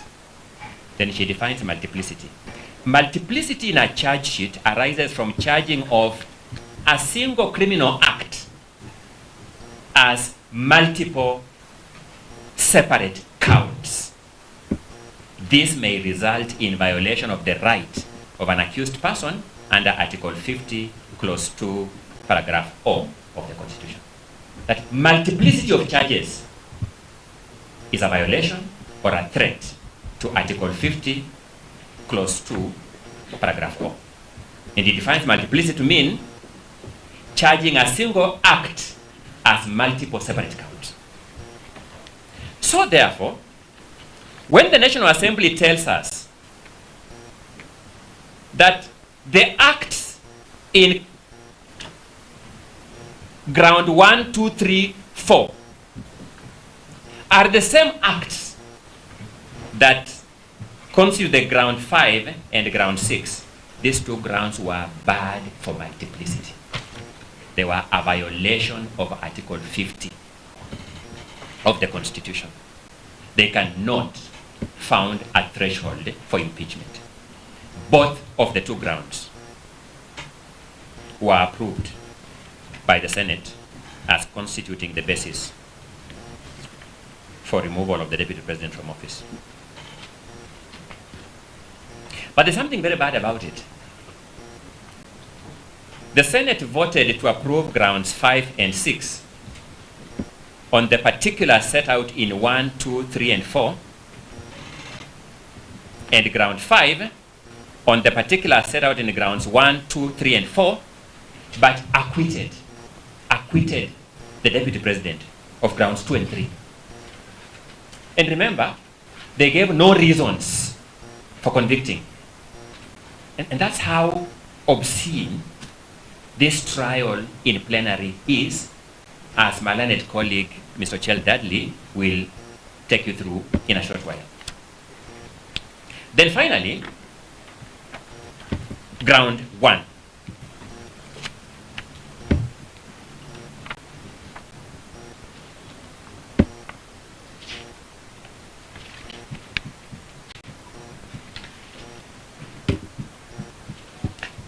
Ground 1 accused the Deputy President of gross violation of Articles 10(2)(a), B, and C, 73(1)(a) and 2B, 75(1) and C, so 75(1)(c) and 129(2) of the Constitution, and Articles 47(1) as read together with Articles 131(2)(c) and D of the Constitution. In summary, my lords, these were the grounds that accused the Deputy President of talking about shares in government and shareholding in government. Let me just paraphrase it like that. That's in summary what this is about.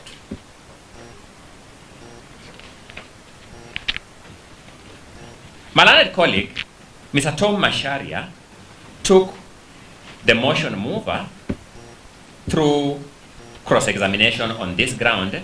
You will find that at pages 88 to 94 of the Hansard of 16th October 2024.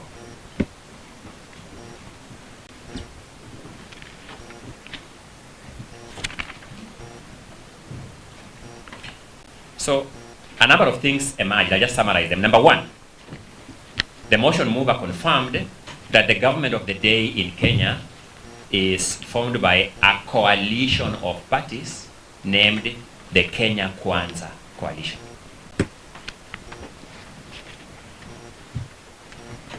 Motion mover confirmed that as a fact.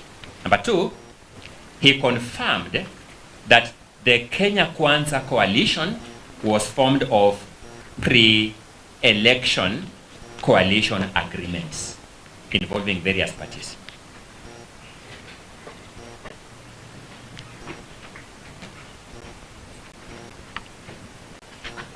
Number three, among the parties were UDA, ANC, Ford Kenya, and PAA or PA, as is sometimes called. And my lord, this must come out very succinctly from me. It bears that PA is the party whose party leader was the Speaker of the Senate presiding over these proceedings.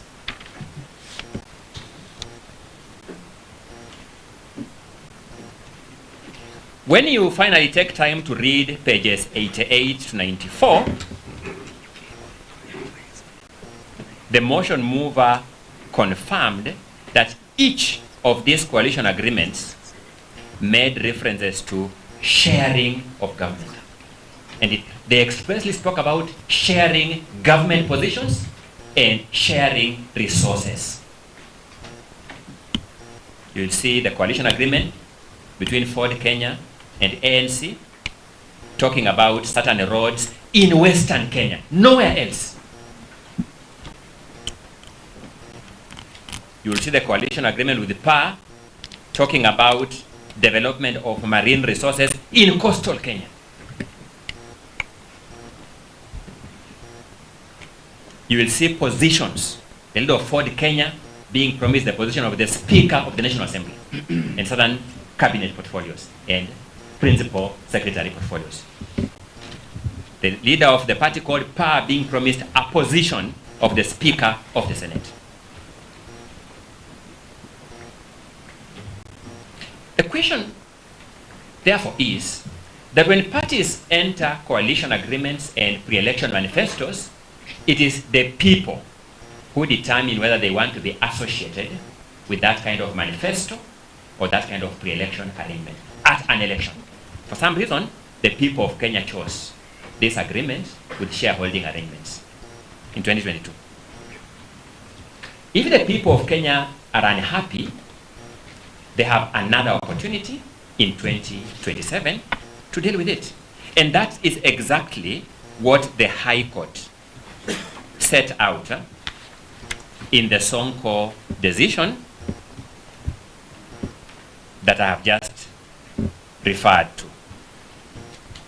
If you look at the High Court Sonko decision at paragraph 258, the High Court says an impeachment is an important remedy, but one of last resort. It is one to be used where there is an injury to the people. The remedy should be limited to only the gravest political wrongs. This is because the person to be removed came to office through a popular mandate. The will of the people should therefore not be overturned on flimsy grounds. It must therefore be shown that the wrong committed by the official proposed to be impeached cannot wait to be corrected through the ordinary electoral cycle. If the people of Kenya had gone to the 2022 elections on the strength of these pre-election arrangements that talked about shareholding, it follows that they had a chance to revisit that question at the next election cycle. That's what the High Court is telling us. But, my lords, the more interesting one for me is at page 95 of the Hansard of 16th October 2024. You'll find the following very interesting conversation between Counsel Tom Macharia and the motion mover, Ecomas Mwenge Mutuse. I'll briefly take through the conversation, my lord, but you will take note of the pages and revisit it when you retire to do duty of writing judgment. Tom Macharia begins by playing a video to the motion mover and posed the question, who is speaking in that video? The motion mover, Mwenge Mutuse, responds, the President of the Republic of Kenya, Honorable William Ruto. Tom Macharia then poses the question, which words did he use? What did he say to the people of Murang'a? Mwenge Mutuse says he has appointed many of the locals into his government. Tom Macharia prods further, did he say, nyinyi watu wa Murang'a ni shareholders wakubwa wa hii serikali? Mwenge Mutuse says, yes, he did.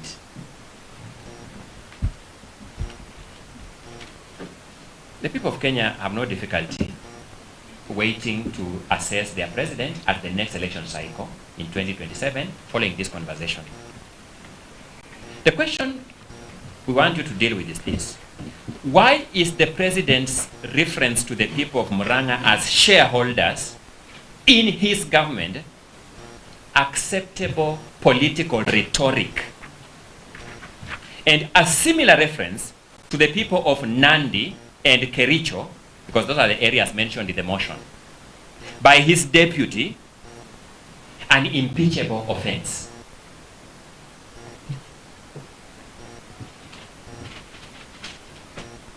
It's worth noting that when you read the conversations I've told you at pages 88 to 94, you will find that the person who witnessed the pre-election pact in Kenya Kwanza was Professor Kithure Kindiki, and despite witnessing agreements with the shareholding model in it, the National Assembly had no difficulty approving it now to become the deputy president.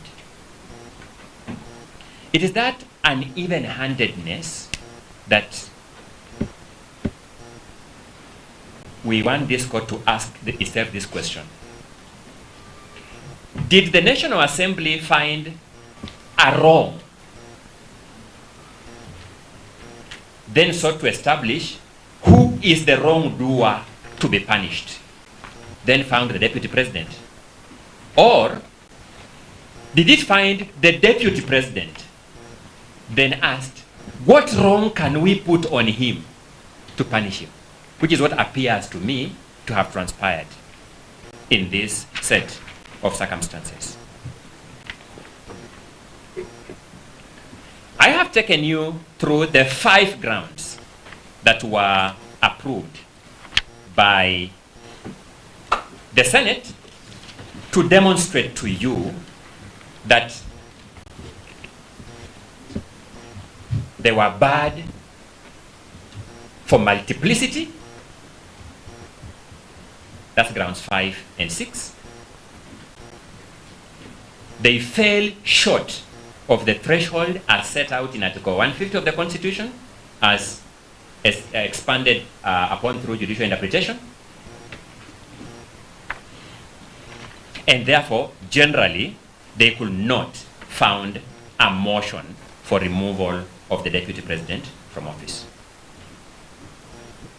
While principally, therefore, beseeching this court to allow this petition, allow me now to invite my learned colleague, Mr. Chell Dudley, to take you through the reading of the constitutional prescription on the impeachment procedure and how the interpretation of those provisions by the Speaker of the Senate fell way off the mark. Mr. Dudley, you're welcome. Thank you, my lord. Thank you.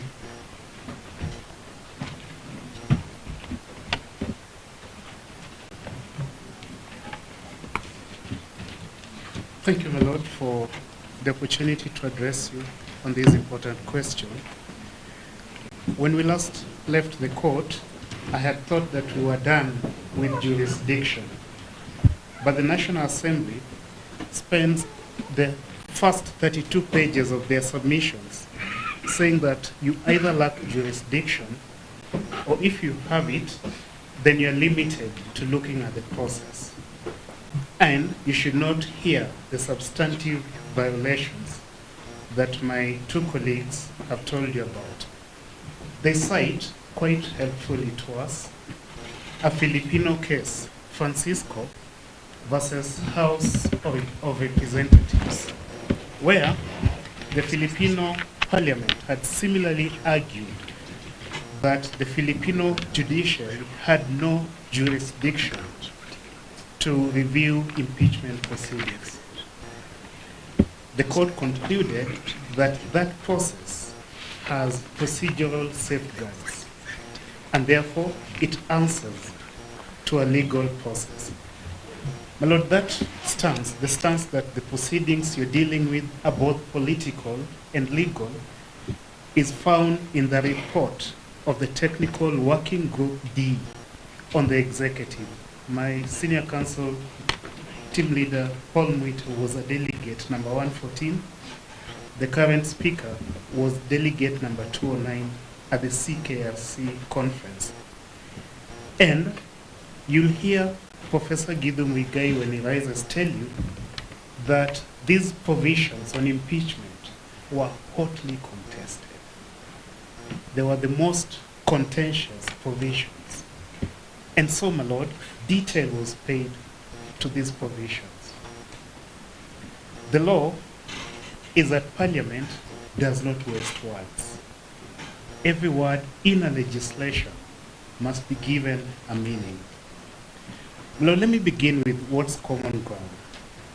On 9th October 2024, JN4, the affidavit of Jeremiah Nyegenye at paragraph 22, the morning sitting, in the Hansard, the Speaker of the Senate misleads the Senate saying that we have two options to deal with this motion, alike the procedure for governors and deputy governors. He says we have a motion is the first for impeachment of deputy president, but we have two options that we have when it comes to the impeachment of deputy governors and governors. My Lord, that is a heresy. And because of that, just common ground again, the Senate does not form the committee.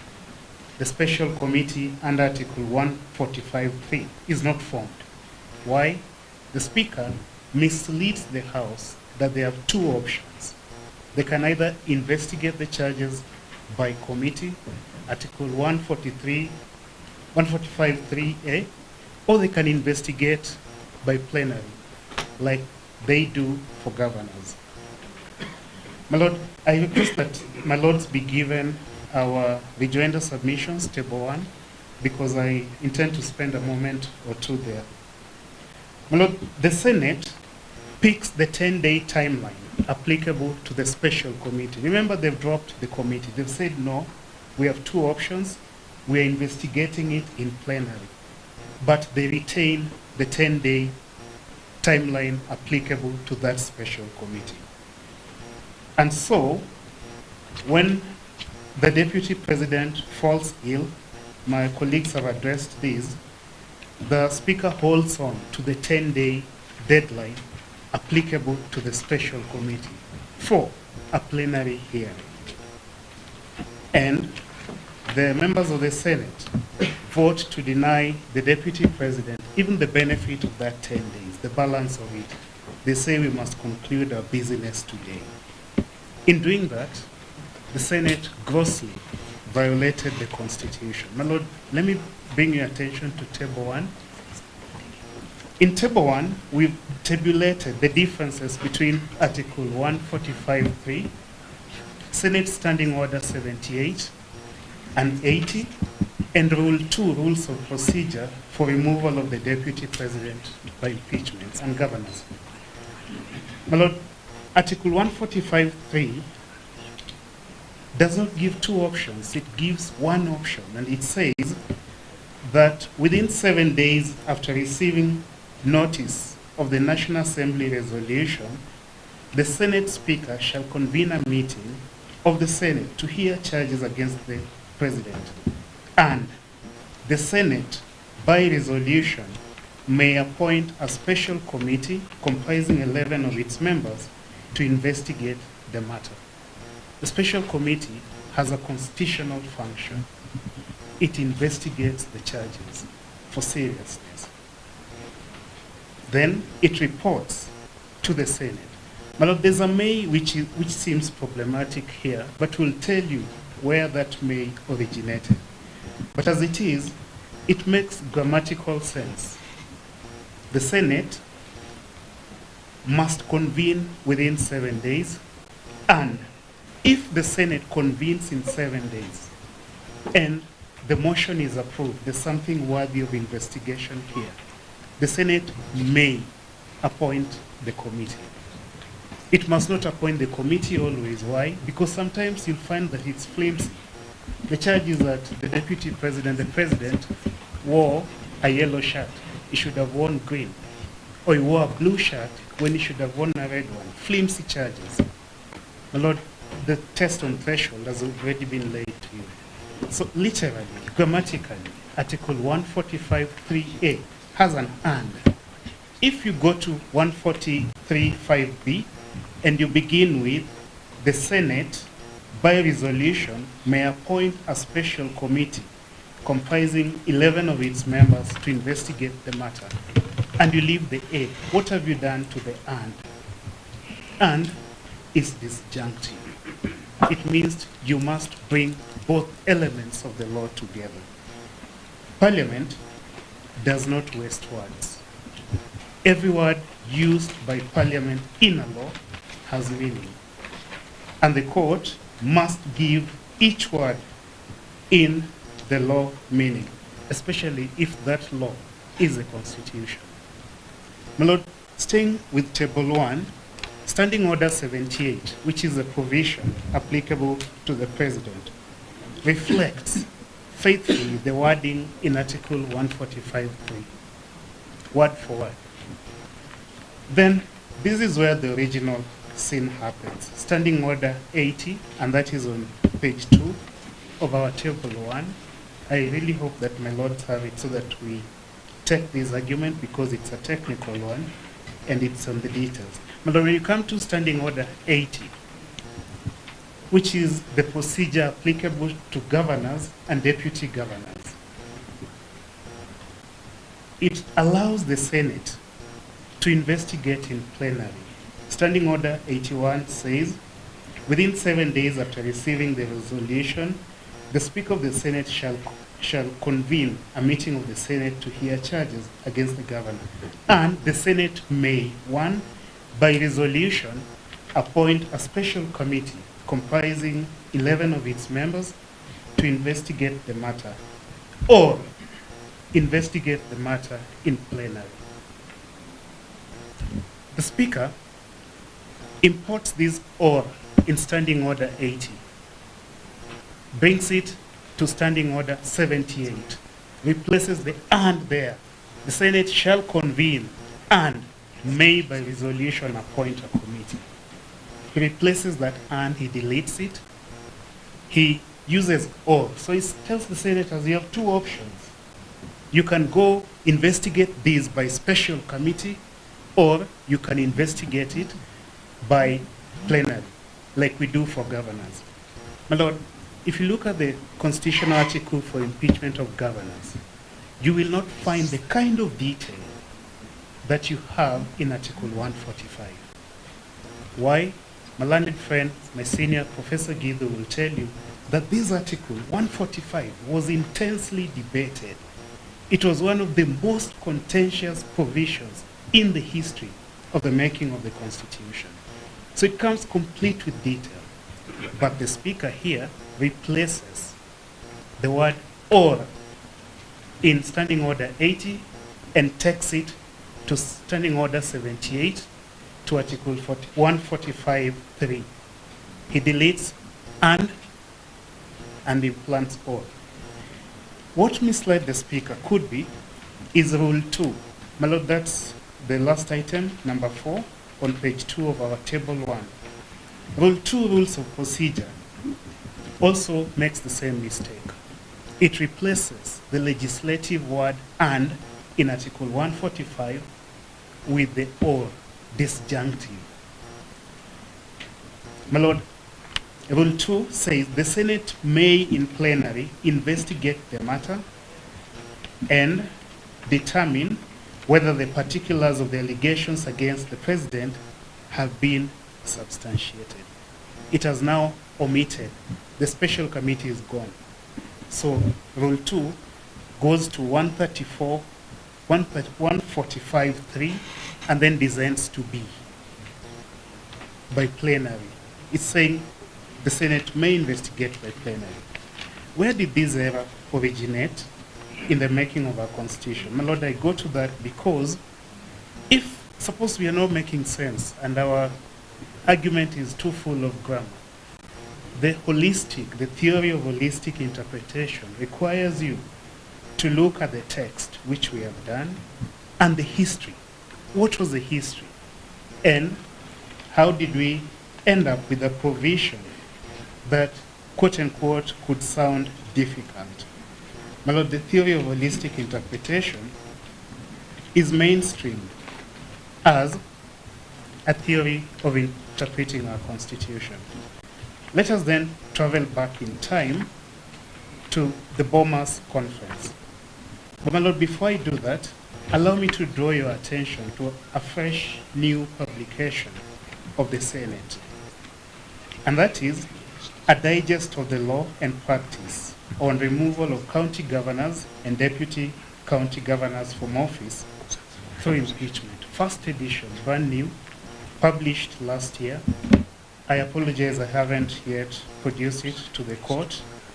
I intend to do that, but it's also available online, thanks to the Senate.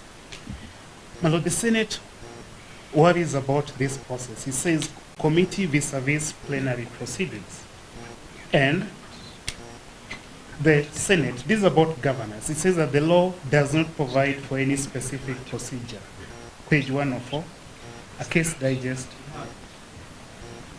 You do not have it yet. I've just apologized that I came across it yesterday because it's a new publication, but I will put it on record. When you turn to it and you look at page 104, you'll find that the Senate says that the law does not provide for any specific procedure. As a result, the county assemblies and the Senate are not bound to follow any route. That is what informs the rules of procedure, where the Senate may investigate. And that is also what informs Standing Order 80, where the Senate may use plenary to investigate. But, my Lord, the Senate recognizes what this court has in Sonko High Court. This court said that we are of the considered view that impeachment of a governor is a serious undertaking. The impeachment of a deputy president, of a president, is a more serious undertaking. For this reason, we recommend that it will be desirable in future impeachments to proceed through the committee route as opposed to the plenary. This High Court has recognized the inherent risks in investigating through plenary. Why? We say so because when the special committee is appointed, the Article 145(3)(a) committee, it has 10 days to deliberate on the matter, thus giving many opportunities to the parties to prepare their cases adequately. The committee gives the perception that each member is actually engaging in the process as opposed to the plenary, which can be perceived to be a mob lynching process. That's exactly what happened here. The investigation in plenary was a mob lynching process. The Senate goes on to say that trial by the committee, page 105, a case digest on removal of governors and deputy governors, a publication of the Senate, brand new 2025 bond. Trial by committee gives the Senate, through the 11 members, an opportunity to review the usually voluminous documents from the governor's team. A trial by committee over the 10 days would have given the Senate the time to review. As a request, we clarify the record while my colleague is addressing that point. In his written submissions, that decision is describing, it is described as a decision of the Supreme Court, but it is actually a decision of the High Court. So that we don't have to later belabor this point now that we're addressing it. Can he confirm? Because the written record says it is a decision of the Supreme Court, but it's actually a decision of the High Court. I'm grateful that my learned friend, Mr. Mudomi Thiankol, a very good friend of mine, felt compelled to interrupt at this point, indicating its importance. It's an easy one. The decision is High Court, Sonko. There's a type of saying it's Supreme Court. It's High Court, but it's what the court has said. Now here, at page 105 where I was, the Senate is speaking to a member of staff of the Senate involved in this process. That's what this report highlights there. And this member of staff, I hope it's my learned friend, Ms. Tanji, is saying that trial by committee, the special committee under Article 145(3)(a), gives members and would have given the deputy president's team enough time to interact with the senators on the voluminous record. Because of the fewer members, the committee is able to probe and follow up with specific questions, especially where the grounds for impeachment are technical. Perhaps the committee would have caught out that in Robert Alai, a case I was fortunate to argue with my learned friend Mr. Ongoya, the court had already nullified section 132 of the Penal Code on undermining the authority of a public officer. Well, this did not happen in this case. And finally, it records here that the plenary, it also says that there are some benefits to the plenary report as well.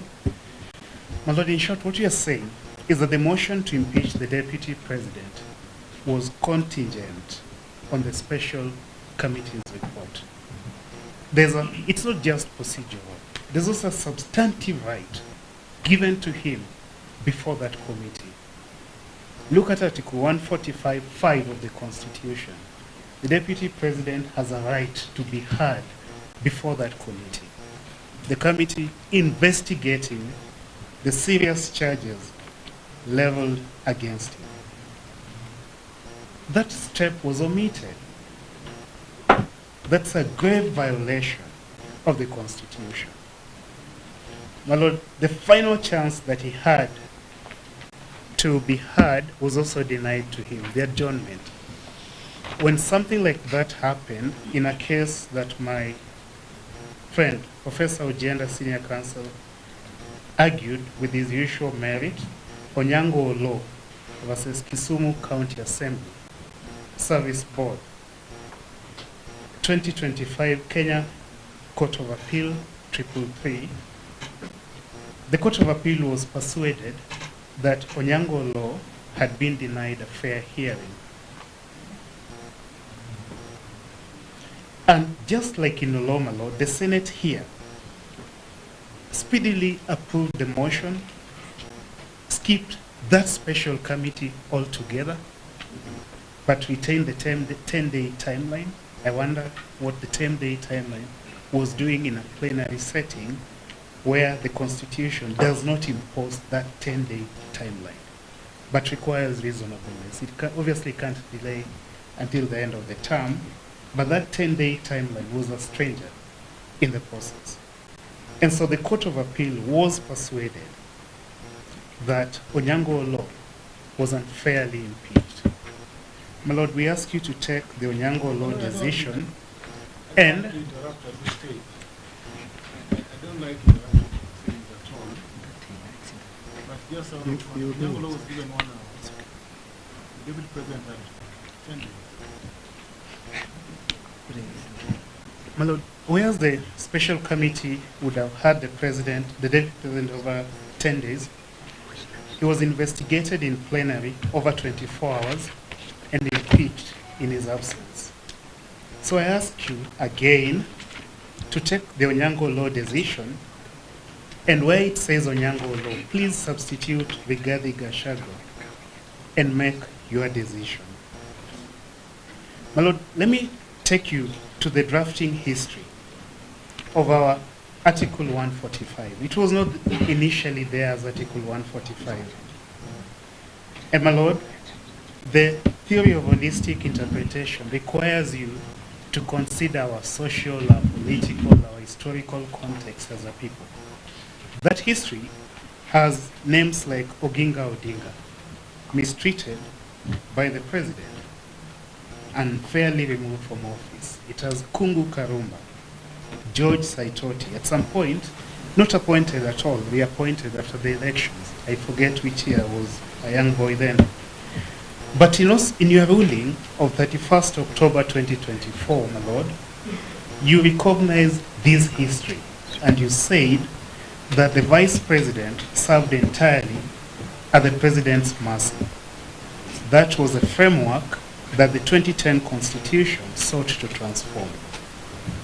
And under the 2010 Constitution, the office of the Deputy President is fundamentally redefined. Your words?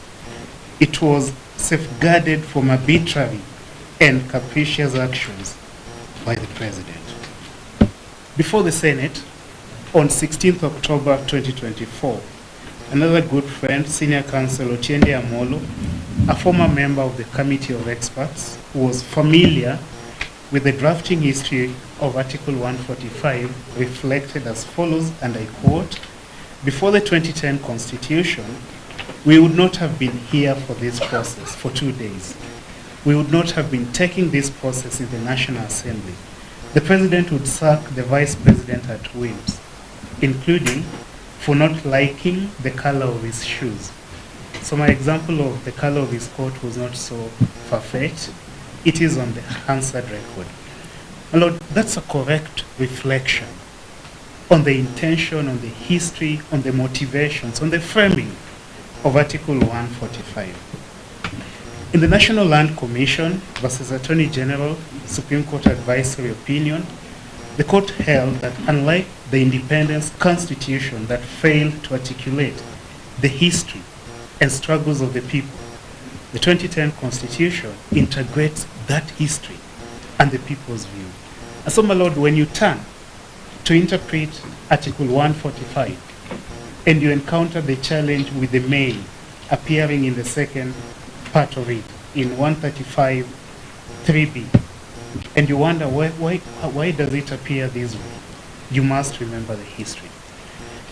Speaking of history, at page 182 of the CKFC final report, and that, my Lord, is the lawyer's Bible, it is the constitutional lawyer's Bible. It is the reference point for ambiguous text. We go back to it to see what was the intention here, what was the struggle, what was the mischief.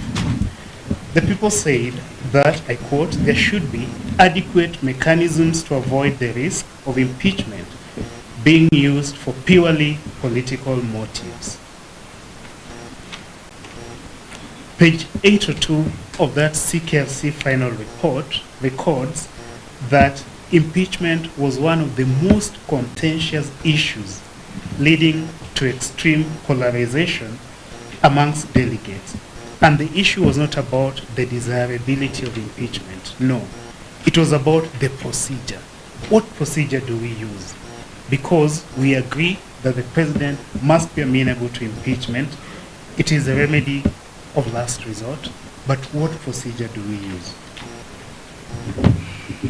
My Lord, in the Bomas draft that came out of that conference, the CKFC proceeding, we had Article 164. Article 164 of the Bomas draft is the exact replica of today's Article 145, except it had a bit more clarity. Why? Because the kind of Thank you, my Lord. My Lord, because the kind of contestations that attend the making of any constitution had not been there. Remember, by the time we are getting to 145, we've gone through a failed referendum. We've had the WACO draft. We've also had the Naivasha process that messes up and moves articles around. So back in Bomas, Article 164, this is what 164.4 said. If a motion is passed under Clause 3, Clause 3, the Speaker of the Senate is considering what has come from the National Assembly, the Senate shall appoint 13 of its members as a special committee in accordance with the standing orders to investigate the matter. So this committee was there, 164.4 Bomas draft. The special committee shall investigate the matter, 164.5 Bomas draft, and shall within 10 days. So the 10 days is also there. It's not a new invention under 145. 164 Bomas draft had it. And the president shall have the right to appear and be represented before the committee. So this right also to be heard before the committee was also there. 164 Bomas draft. My Lord, we then had the Guy draft, 163. This clause appeared at Article 163 of the Guy draft, and it also said that if a motion is passed under Clause 2, the Speaker shall constitute a special committee comprising the Chief Justice and 13 members of the National Council. So even when this committee was thought the Chief Justice should sit on it, it was there. When the name changed to National Council, the committee was there. It has consistently been there. Article 163(5) or the guide draft provided that the president would have the right to appear and be represented before the special committee. So when it was Article 163(5) and not 145(5), the deputy president's right to appear was there. I take you next to 2009 harmonized draft constitution by the committee of experts. My Lord, 163(4) of the guide draft also required the committee to investigate. So its function was there. Its composition changed a little bit, but the entitlement to appear before this committee and to be heard during the investigation of the charges was consistent. Article 170, 2009 harmonized draft. Now we are getting closer to the referendum. 173,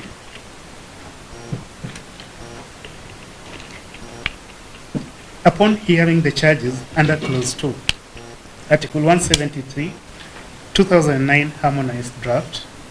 Upon hearing the charges under clause 2, the charges approved in the motion that has come from the National Assembly, the Senate may, by resolution, appoint a special committee comprising 11 of its members to investigate the matter. So the number is now at 11. And the special committee shall investigate the matter within 10 days and report to the Senate whether it finds the particulars of the allegations against the president to have been substantiated. The president, you can guess, shall have the right to appear and be represented before the special committee during its investigations. My Lord, now we go to Naivasha. A constitution is a political charter. It will have vagueness of phraseology. Why? Because you need to get consensus and have the document passed, or you have no constitution at all. And so we take it as it comes, with ambiguity. But that's not the kind of ambiguity that scares this court. The court would be adept to interpret the Constitution together with those ambiguities, understanding its history. Now, ambiguity is coming in. Naivasha, the Parliamentary Select Committee, a committee of politicians. They moved this clause to Article 127(3). And they're saying, upon hearing the charges under clause 2, the National Assembly, now, you know, they're also shifting it from the Senate. They're bringing it to the National Assembly, Naivasha. The National Assembly may, by resolution, appoint a select committee comprising 11 of its members to investigate the matter. My Lord, from 127(3), Naivasha, it gets back to 145, and it brings with it the may, which is there today. That's how it sounds vague. That's why it appears ambiguous. My Lord, throughout that history, the 10-day period is there. I am concluding, my Lord. The function of the committee, it's okay, my Lord. The function of the committee is also there.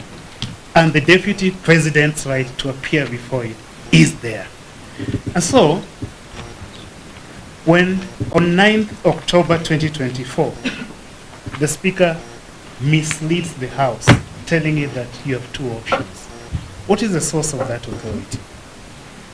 Where does the Speaker get the right to amend the Constitution in his directions to senators? What gives him the right? It's not even the standing orders. My Lord, he fuses, the Speaker fuses Standing Order 78, Standing Order 80, the Rules of Procedure, and Article 145. And in that process, Article 145 suffers violence. Just clarify, you said that it appears ambiguous. Yes. Is it ambiguous?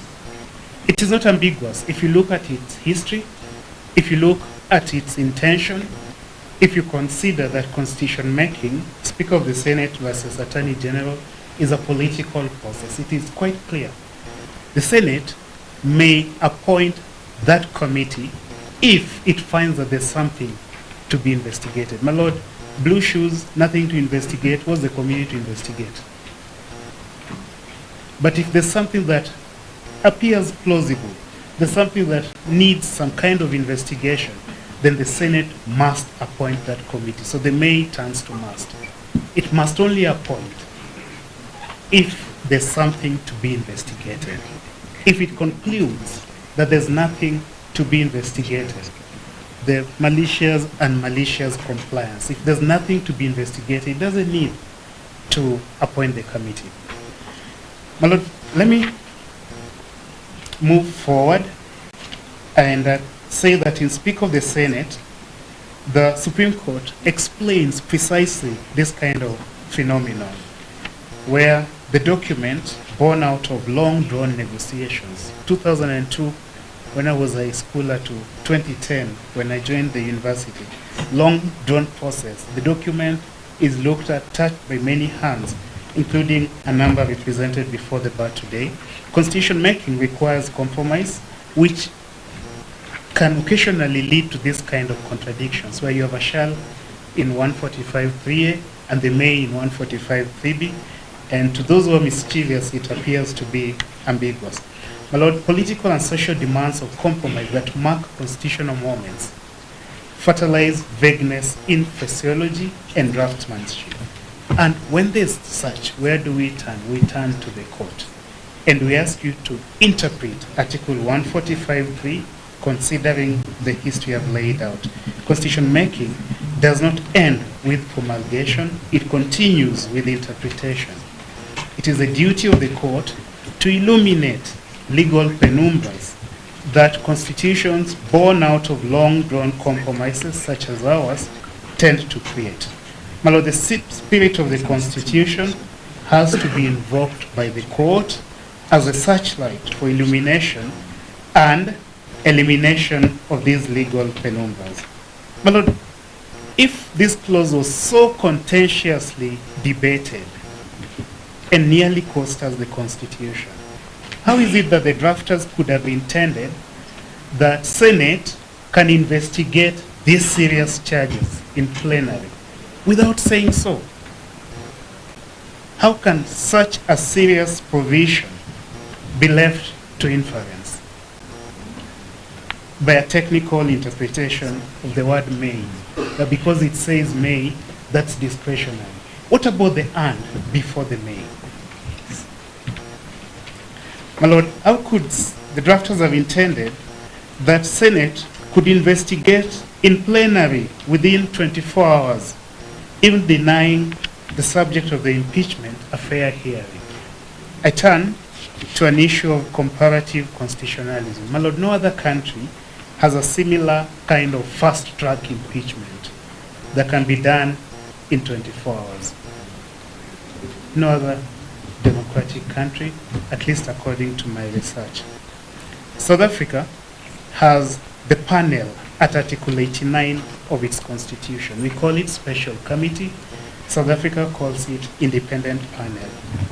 The role of that independent panel, Section 89 South African Constitution, is to determine if sufficient evidence exists of a serious constitutional violation before the National Assembly votes.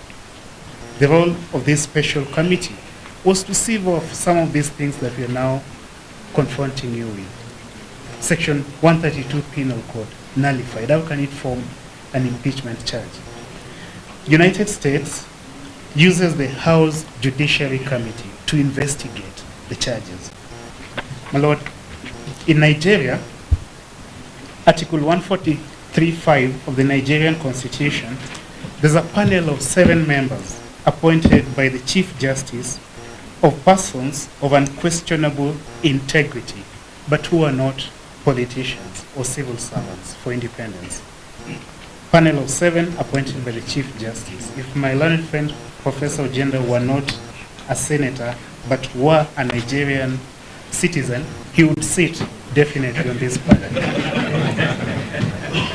In Philippines, Article 11, Section 3, that it's called the Committee on Justice, this special committee. In South Korea, Article 65, the committee is called the Legislation and Judiciary Committee. It investigates the charges after a motion is proposed, though the Constitutional Court ultimately will adjudicate the trial. In India, Article 61 is called Investigating House Committee. My Lord, the long and short of it is that what we had here was not a constitutional process that is worthy of this court's protection.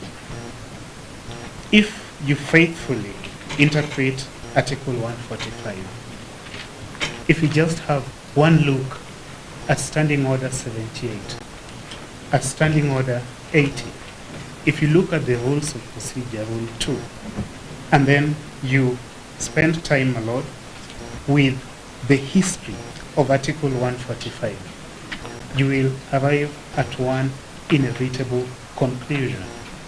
That is the conclusion that failing to appoint the special committee required by Article 145(3), my Lord, grossly violated the Constitution. And that violation was not harmless. It bogged the Senate down into a fictitious timeline. It said we are not appointing the committee, we have two options. No, they did not.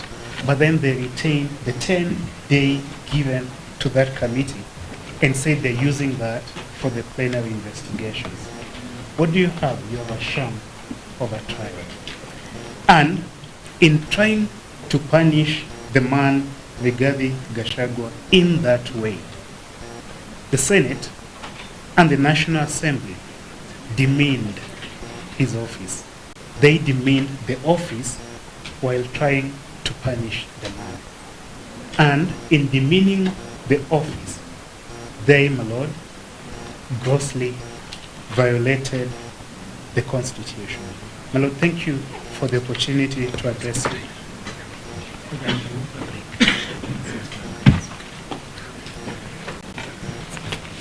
I think we have made good progress with adjourn for lunch, then we come back.